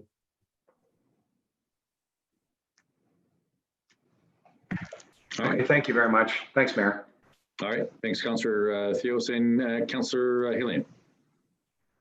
Thanks, Mayor. I just realized that I commented earlier about wanting to see this go for public hearing, and I just want to recognize that the motion doesn't involve that. We're talking first reading, and we would have an opportunity to see if there was a palatable arrangement for water that we had some confidence in taking forward before that next step might occur. So thanks. Yeah, I think staff have put forward a fairly cautious next step to make sure, I think they're salamanders, but have our ducks in a row, so to speak, in terms of where we are moving forward. So I don't see any further questions at this point. I really want to thank you guys for a nice fulsome discussion. And with that, I'll poll council for your vote, starting with Councillor Cole-Hamilton. In favor. Councillor Frisch. In favor. Councillor Hillian. In favor. Councillor McCollum. In favor. Councillor Morin. In favor. Councillor Theos. In favor of this first reading. Thank you. Excellent. All right, and I'm in favor as well, so that's unanimous. Getting into the next step. So thanks everybody for that great discussion. And we can now move on to the next amendment. Councillor Morin, did you want to move that? Or do we want to just move receipt and have staff talk about it first? I've got it up here, or I think Councillor Morin should move it though if she's got it. She's muted though. Yeah. Sorry about that. I was talking away. Yes, I'll move receipt. Thank you. Okay. Second. All right, and I'll pass it over to staff. Thank you, Mayor. I will pass this back to Matthew Fitzgerald to summarize the report and take any questions that council may have. Yeah, thank you. Through CEO to Mayor and Council. So this report's responding to Council's September 8th resolution, in which Council asked for an assessment of the city's home occupation regulations and particularly allowing for additional uses to be assessed and possibly added to the list of permitted uses. So the report really focuses on a comparison of Comox Valley municipalities and Comox and Cumberland's regulations. And I think Table 1 illustrates this well, that Courtenay's are currently the most restrictive, particularly when it comes to personal services uses when compared to the other two municipalities. So first proposed amendment is to add personal services generally as a permitted home occupation to the current uses allowed, and also allow any type of office use outright. Currently, it's restricted to very specific office types. The second component of the report looks at the conditions regulating home-based businesses. There's a recommendation that one clause is deleted as it's redundant. And then another clause is amended to remove the one home-based business per dwelling restriction. So you'd be able to have more than one home-based business. So staff are recommending that council gives this bylaw first and second reading tonight, and that a public hearing is then scheduled. Thank you very much. And with that, I'll take any questions. All right. Councillor Morin, did you want to speak to this?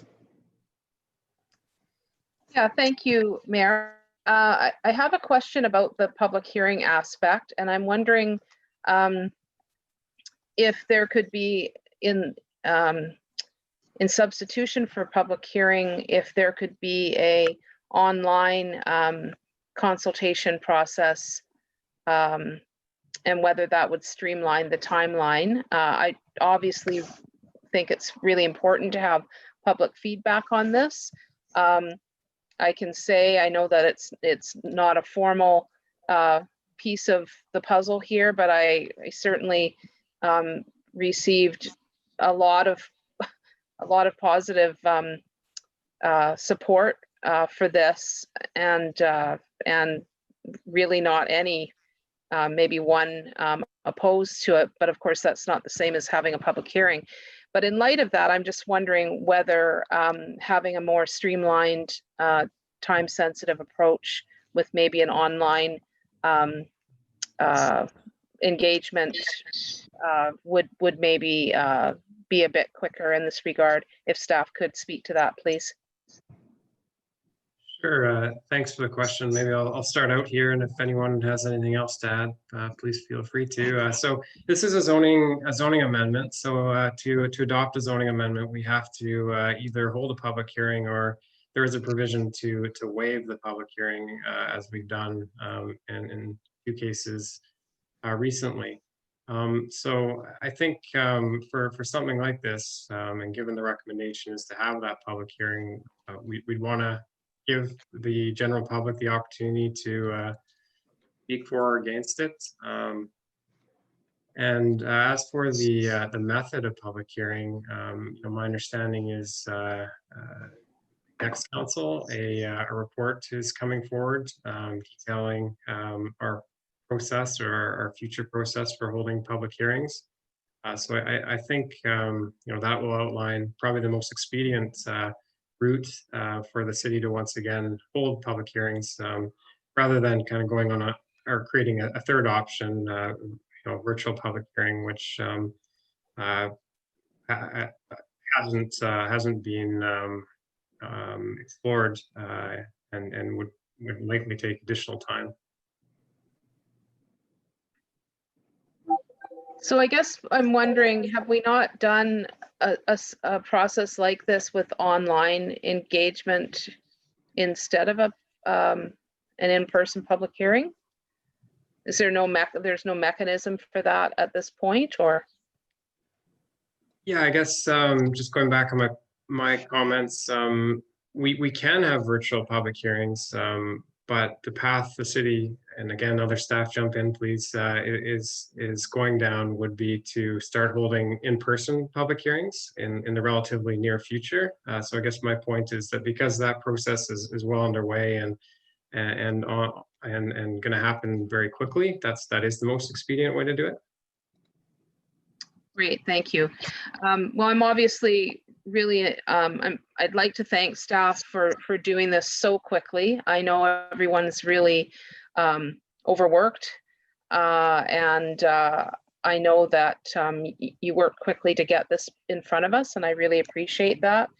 I think you've really taken a look at some of the concerns and have made it in line with other jurisdictions. I wondered in your preparation of this, whether you consulted with other jurisdictions in terms of how, how the language was working in, say, Cumberland or Comox, or just in terms of some of the comments that maybe there are challenges with having less restrictions. Did you get any feedback from other local governments in that respect?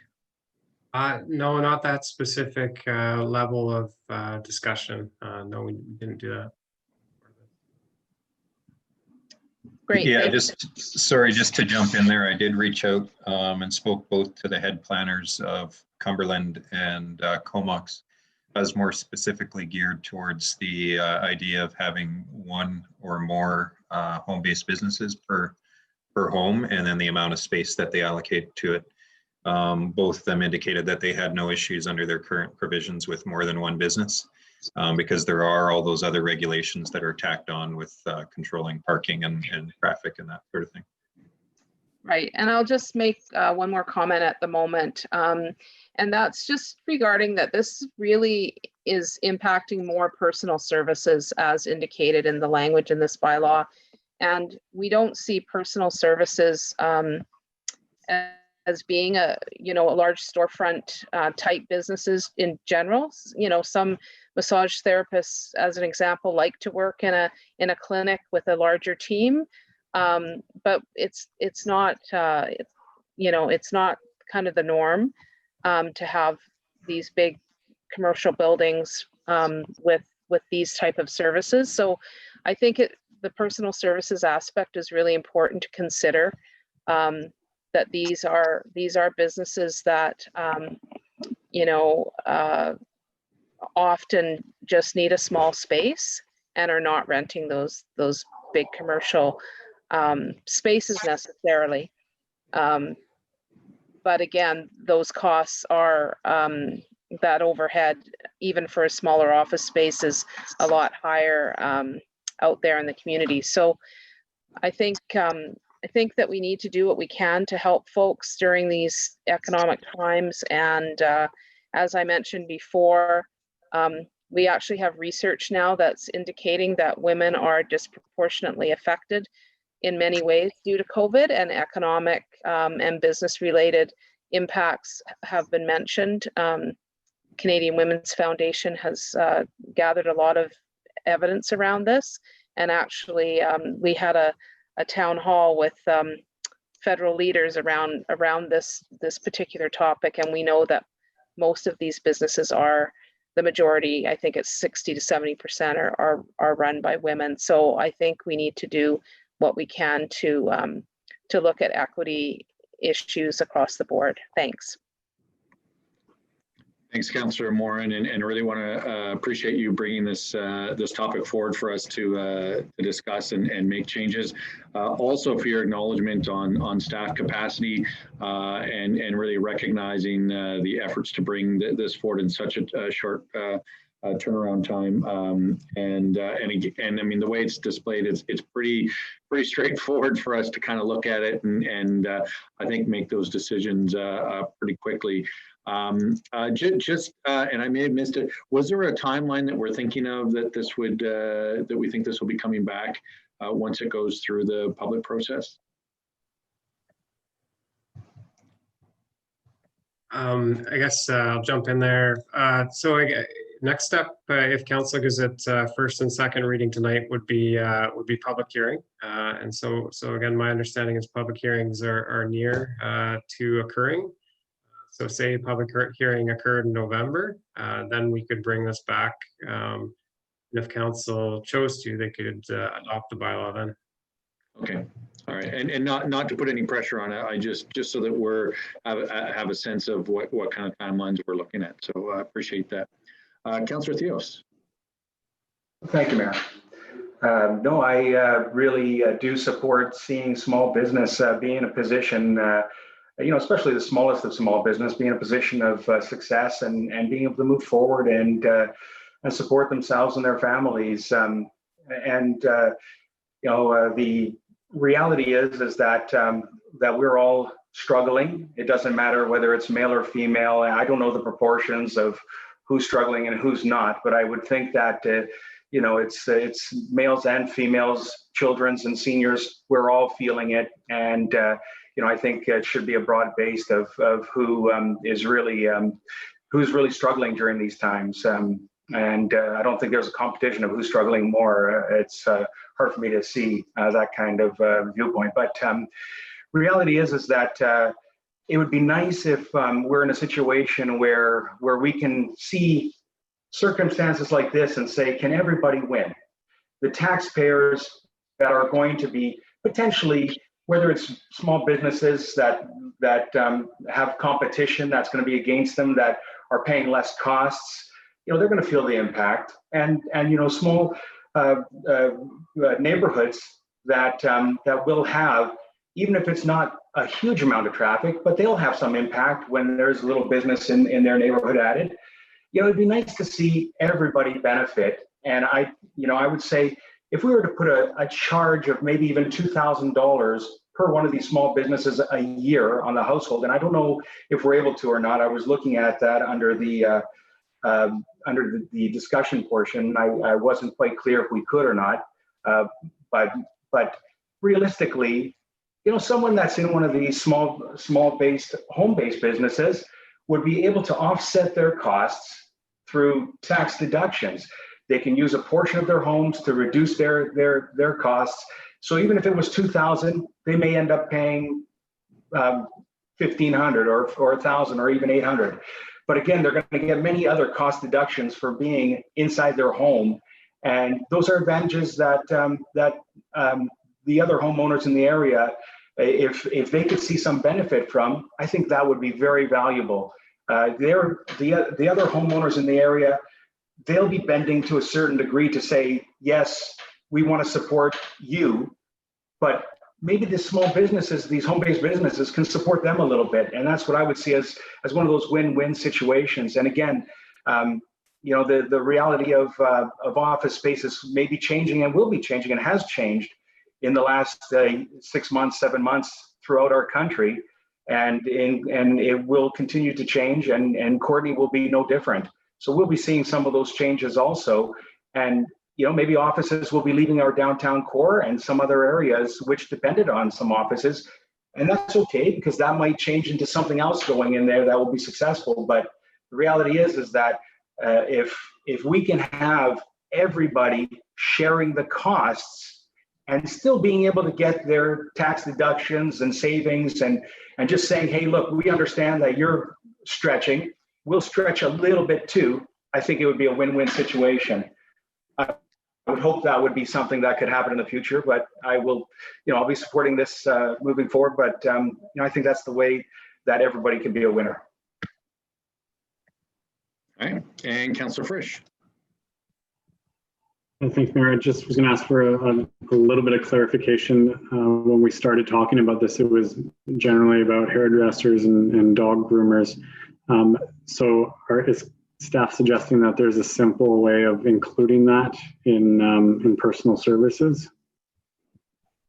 Yeah, thanks for the question. So personal service, to start, is pretty broad definition that encompasses things like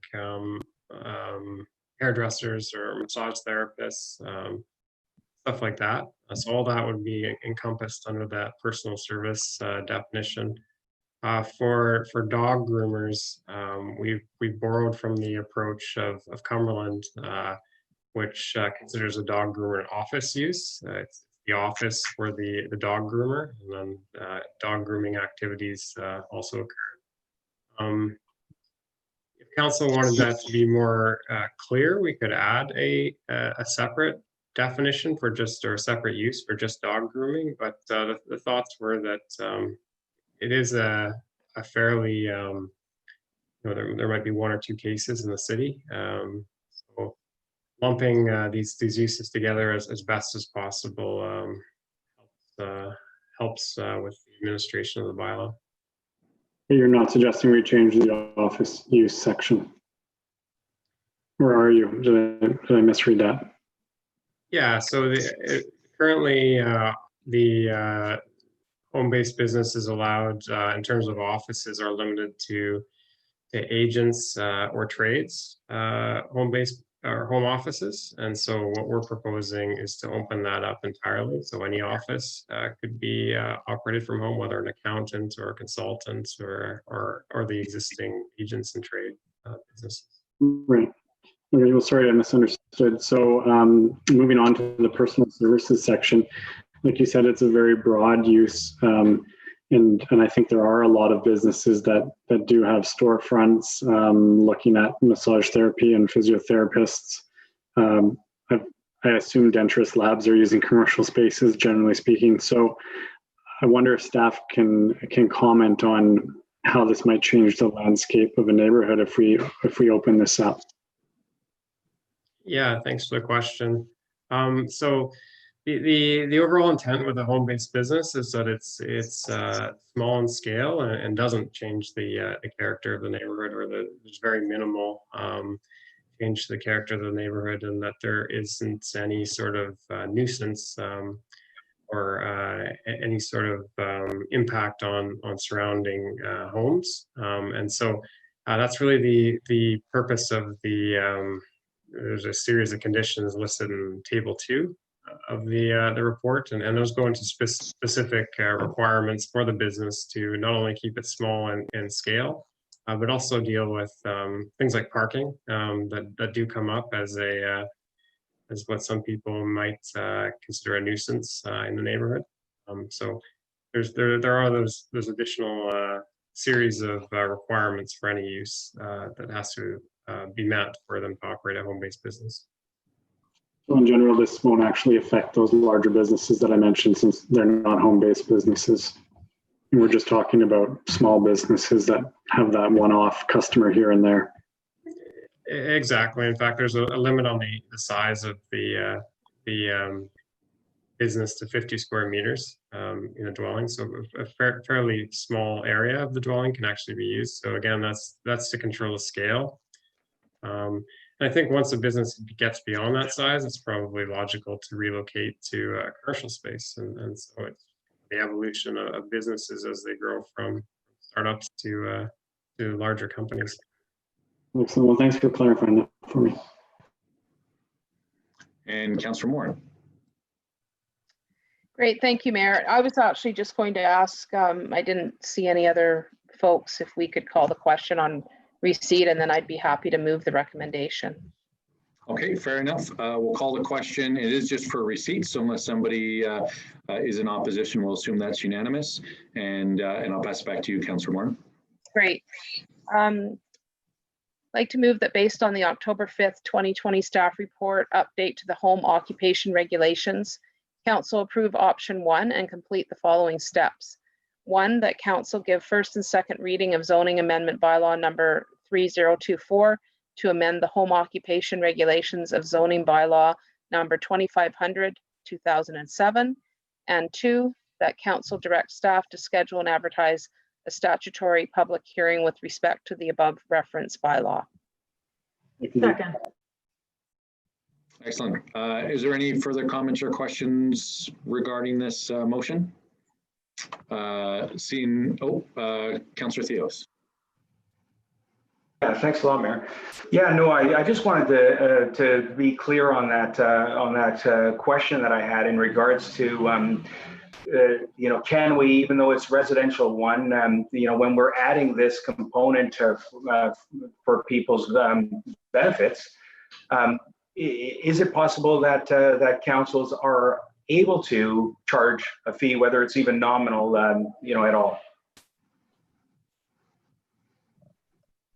Yeah, thanks. I can answer that question. So we do charge very nominal fees for all business licenses. Typically, they're in the range of $100 to, I think, $1,000. The most costly being the cannabis retailers. And the intent of those fees and the legislations requires that they be set to offset the costs the city has to administer that program. So it's not intended to be a revenue generation sort of fee. So to charge somebody extra for a home-based business in terms of a fee because they're operating an office from home rather than, say, downtown, wouldn't be something I would recommend. There is a small discussion in the related to taxation and assessments in the report, but that's really a decision of BC Assessment Authority, wherein they typically look at the property, and if the principal use ends up being a commercial use, then they'll split that taxation, or split the classes that they're in, which then affects the class, the taxation. Otherwise, they just end up with their standard residential class and taxes. Okay, that's good information. Thanks, Mr. Buck. I appreciate it very much. And that part on BC Assessment was on page 155 of the agenda. So if you wanted to read over it, I think it's just at the bottom of the page there. And again, want to thank staff for bringing this back pretty quickly. Having a nice color-coded table is always nice for us to be able to get a real sense of what we're looking at, and really comparing ourselves with other local municipalities and looking what we can do better.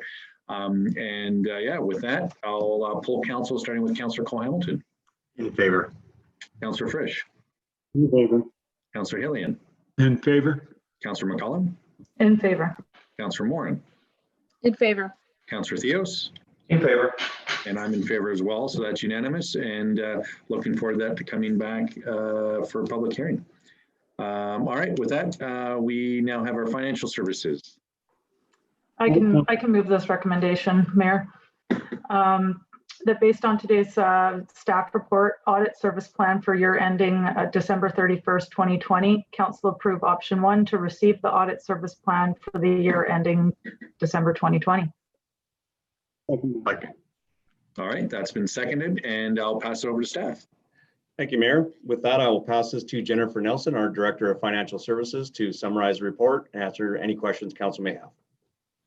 Okay, thank you through the interim CAO to Mayor and Council.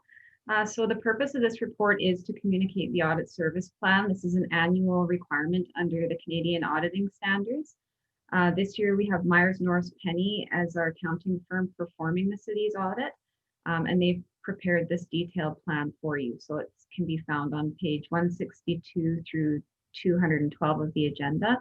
And it really just outlines the overall audit approach that they're going to take this year for the audit, and in preparation for the city's consolidated financial statements. And with that said, I'm happy to take any questions. Excellent. Anybody on council have any particular questions? I think this is sort of housekeeping, happens every year. So I don't think there's anything necessarily going to be different this year. It looks very standard. So not seeing any questions or comments, I'll poll council, starting with Councillor Cole-Hamilton. In favor. And Councillor Frisch. In favor. Councillor Hillian. In favor. Councillor McCollum. In favor. Councillor Morin. In favor. Councillor Theos. I'm in favor. And I'm in favor as well. Excellent. That's unanimous. And moving on, we have the OCP briefing notes. Move receipt. Second. Excellent. And did staff want to speak to this at all? Yeah, thank you, Mayor. Maybe I'll pass this to Ian Buck, who can summarize the briefing note and take any questions if council has some. Thank you. Just very quickly, the briefing note is intended to summarize some of the consultation that the city did related to the OCP over the summer months.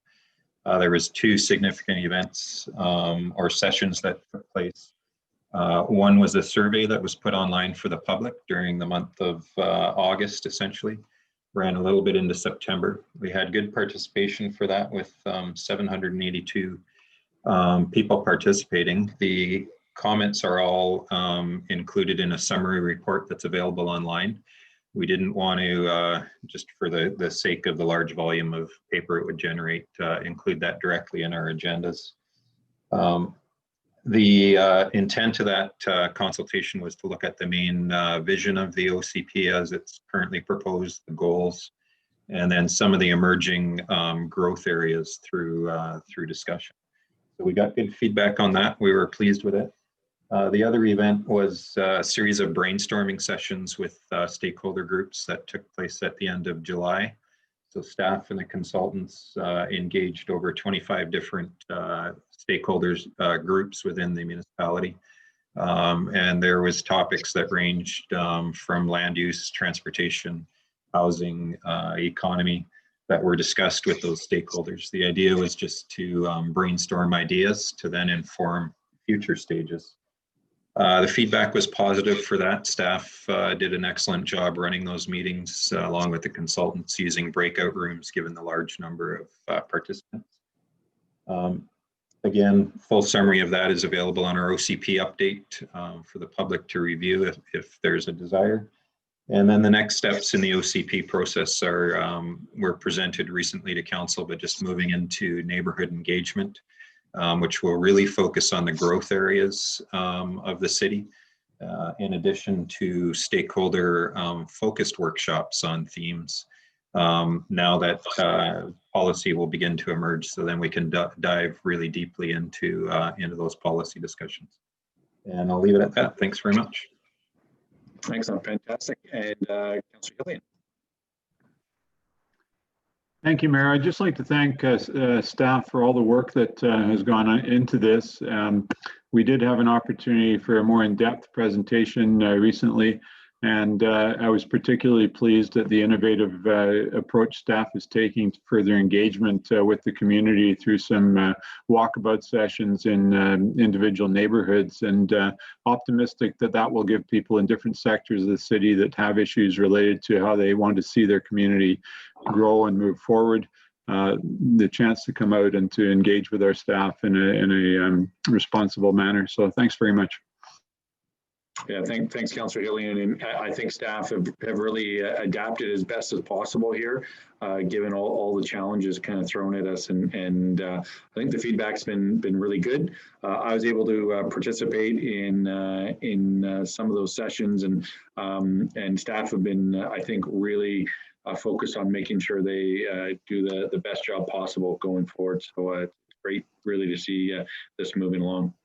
Mr. Mayor, if I could just add, I did want to say earlier that I'd like to express the same appreciation to our finance staff in relation to the audit, which, although quite routine, is a lot of work on their part. And it's just another one of the ways that our staff and all the departments serve the community well, particularly during these trying times. Excellent. Thanks for that. And absolutely. And I know going forward, not that it's not an everyday job, but especially through the audit process, there's a lot of, I think, partnership that happens with MNP to make sure that they get all the information they need in a timely manner. So absolutely. Thanks for bringing that forward. With that, this was just a briefing note, so I'm going to assume unanimous receipt unless I see anybody waving their hands, and we'll move on to the Parks and Rec Advisory Commission meeting minutes. Proceed. All right, that's moved, seconded. Are there any questions or comments regarding the minutes? And doesn't look like there's any. So based on that, again, I'll assume unanimous receipt, given the fact that it is just minutes. And we'll move on to reports from council. Is there any councillors that wanted to talk about anything?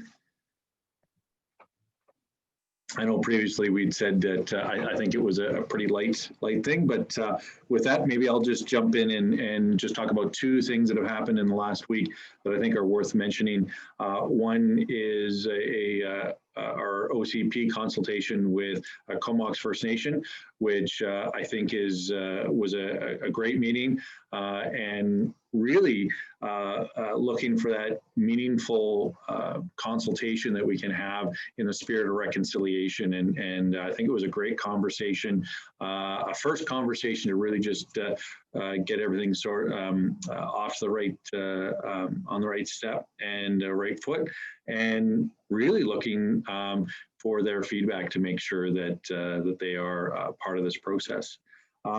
Secondly, on Thursday last week at the Economic Recovery Task Force, we did end up passing a slew of recommendations that will be coming forward to not just our council, but to the other councils, the boards, et cetera, that are part of the Economic Recovery Task Force, so that we can really start taking some action on some of these recommendations.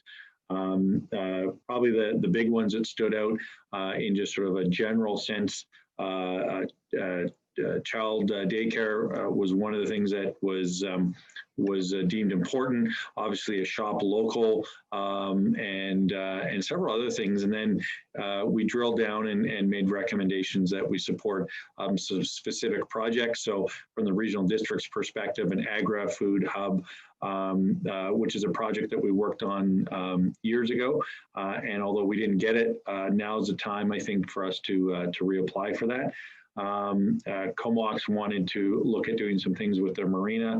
And one of the big projects we have on the books right now is moving forward with the 6th Street pedestrian bridge. So this is just some recommendations. It's going to come to, like I said, each of the councils for their feedback to endorse and support it, and to come back with other recommendations if there are some things that maybe have been missed. So just want to give people a bit of a warning on that for when it comes forward. With that, any other things that I may have forgotten for the good of the city? If not, we'll move on to resolutions of council. I'm happy to move this if you'd like. I'll move that a special in-camera meeting closed to the public will be held October 5th, 2020 at the conclusion of the regular council meeting pursuant to the following subsections of the community charter. Those being 91C, labor relations, 91E, the acquisition, disposition, or expropriation of land, and 91K, negotiations related discussions respecting a proposed provision of a service. Seconded. Thank you for seconding that, and we'll go right through polling council, starting with Councillor Paul Hamilton. In favor. Councillor Frisch. In favor. Councillor Hillian. In favor. Councillor McCullum. In favor. Councillor Morin. In favor. Councillor Theos. I'm in favor. And I'm in favor as well. That's unanimous. Thanks very much. And we do have a notice of motion, so I'll just read this out and don't want it to take up too much time, but really just wanted to bring forward the issue around Comox Valley RCMP funding. And I have spoken on this in the past, but as we are moving into our financial planning process for next year, really wanted to look at options to support the Comox Valley Police and Services, which right now are partially funded through the annual casino gaming funds, and really looking at what options we have, as we know our gaming funds are going to be significantly reduced this year and potentially into next year. So looking at there's ways of potentially reducing that or removing the police funding from the gaming funds. So that if we're dealing with this pandemic for years to come, we have sort of a bit of a roadmap and plan with that. With that, under new business, we've got the Lush Valley Food Action Society. I'm sorry, Mayor, did we call that question? Well, notice a motion is going to come forward at a future meeting. So I was just speaking to what will be happening, but under the new business for Lush Valley Food Action, the request for partnership, if somebody would like to move receipt. I'll move receipt, thanks. Second. Second. Excellent. And Mr. Krishner, would you like to speak to this? Yeah, thank you, Mayor.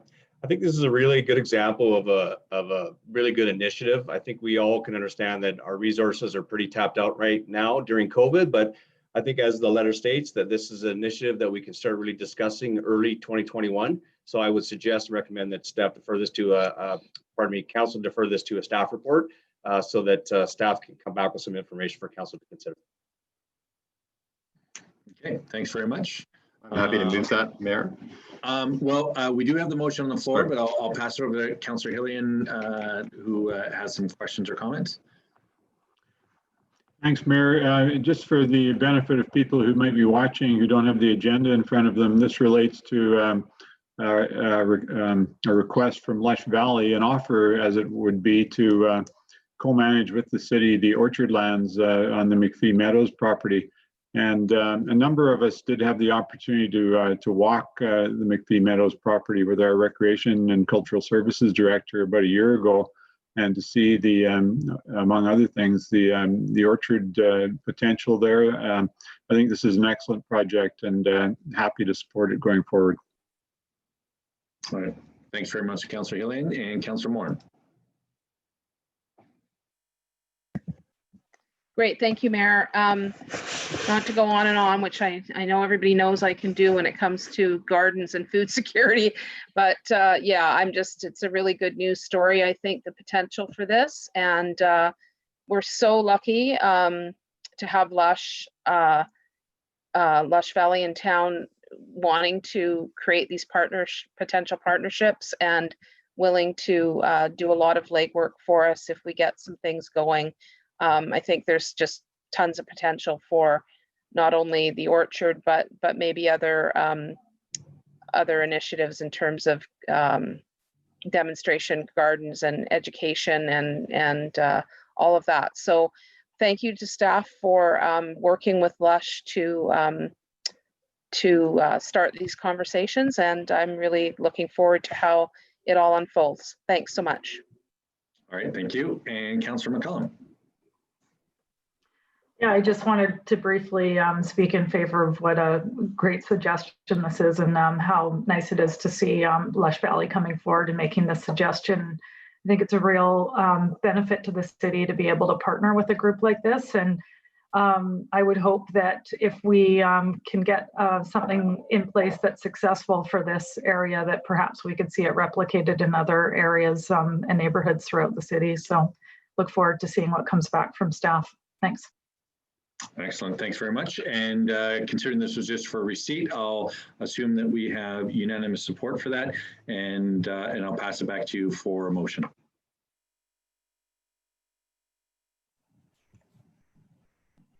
Have you got this correct? Yeah. Oh, I can move that we refer this back to staff for a report on the options going forward. Second. Excellent, thanks very much. And I'll pull council, starting with Councillor Cole-Hamilton. In favor. Councillor Frisch. In favor. Councillor Hillian. In favor. Councillor McCollum. In favor. Councillor Morin. In favor. Councillor Theos. I'm in support. And I'm in support as well. Excellent. Really looking forward to this coming back. All right, with that, we'll move into bylaws, and I'll pass back to council to move the bylaws. I'm happy to move the first one. I'll move that official community plan amendment bylaw number 3018-2020 for Lot A, 2650 Copperfield Road, pass first reading. Second. Excellent. Any questions or comments regarding that? Seeing none, I'll pull council, starting with Councillor Cole-Hamilton. In favor. Councillor Frisch. In favor. Councillor Hillian. In favor. Councillor McCollum. In favor. Councillor Morin. In favor. Councillor Theos. In favor. And I'm in favor as well. Excellent. I can move the next one, Mayor. Yeah.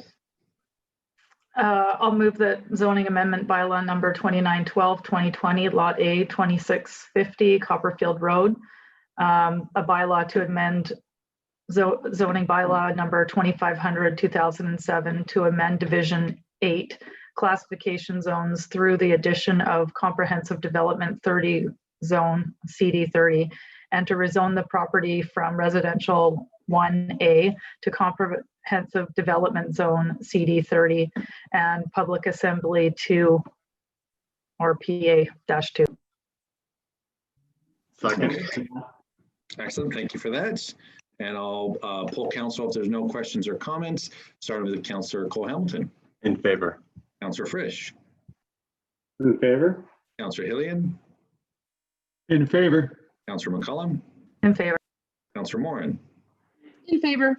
Councillor Theos. In favor. And I'm in favor as well.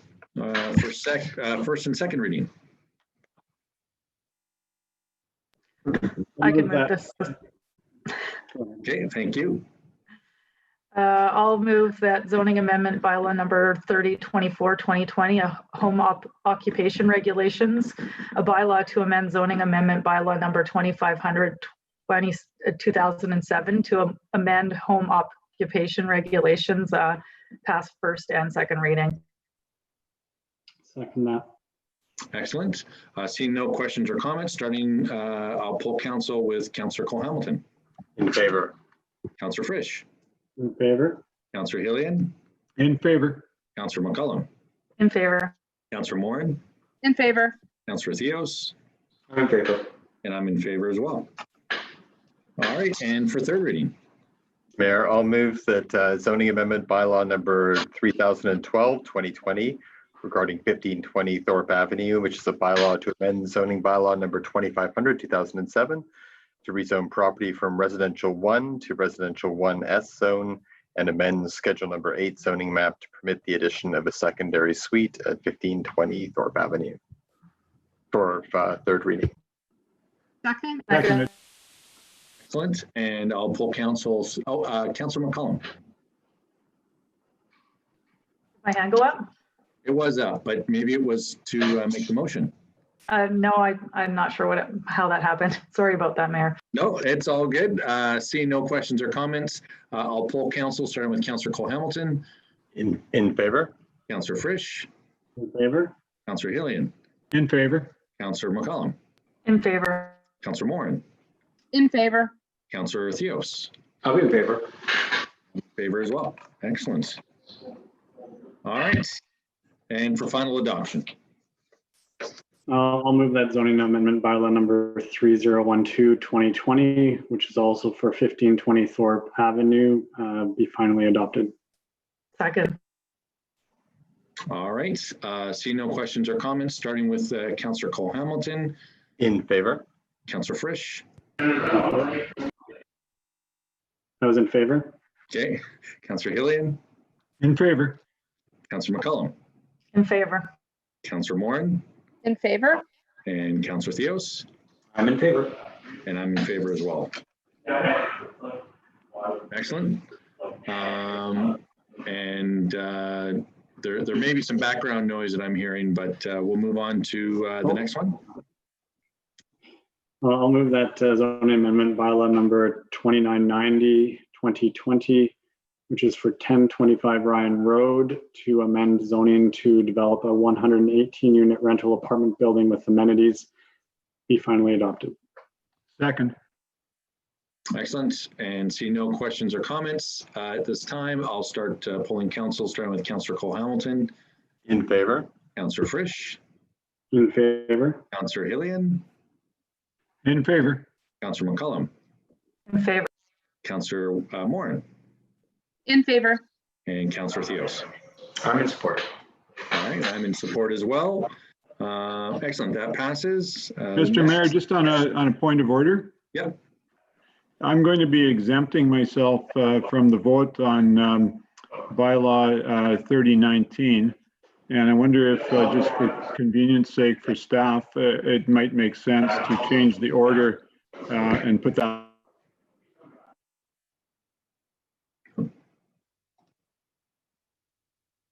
Oh, I think, sorry, I think Councillor Hillian, you got muted a little bit there. Mr. Mayor, I was just saying that I'll be exempting myself from voting on bylaw number 3019. And just for the convenience of staff, it might help to change the order and do it last and do the bylaw 3020 first. Just a suggestion. Okay, well, I can put you on hold really quickly and bring you right back. So if you're okay with that, I'll just, Councillor Hillian is now out of the meeting. So if somebody would like to move and second it, we can move on. I can move it, Mayor. I'll move that tax exemption 2021 bylaw 3019-2020, a bylaw to exempt certain lands and improvements from taxation from the year 2021 be finally adopted.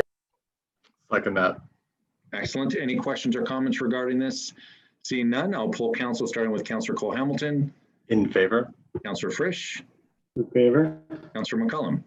In favor. Councillor Morin. In favor. Councillor Theos. In favor. And I'm in favor as well. And I'll bring Councillor Hillian back to the meeting.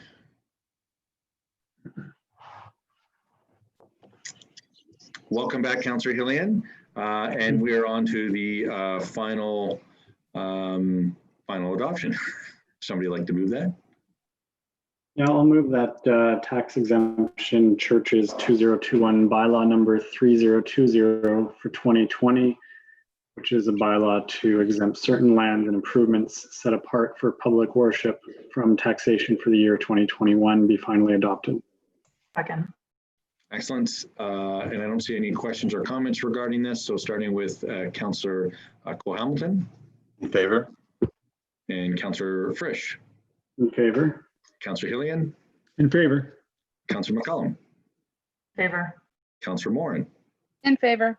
Councillor Theos. I'm in favor. And I'm in favor as well. And oh, it's on the next page. That's why I didn't see it. One last thing. I'll move the meeting be adjourned. Second. Excellent. All those in favor? Any opposed? We are adjourned. Thanks, everybody.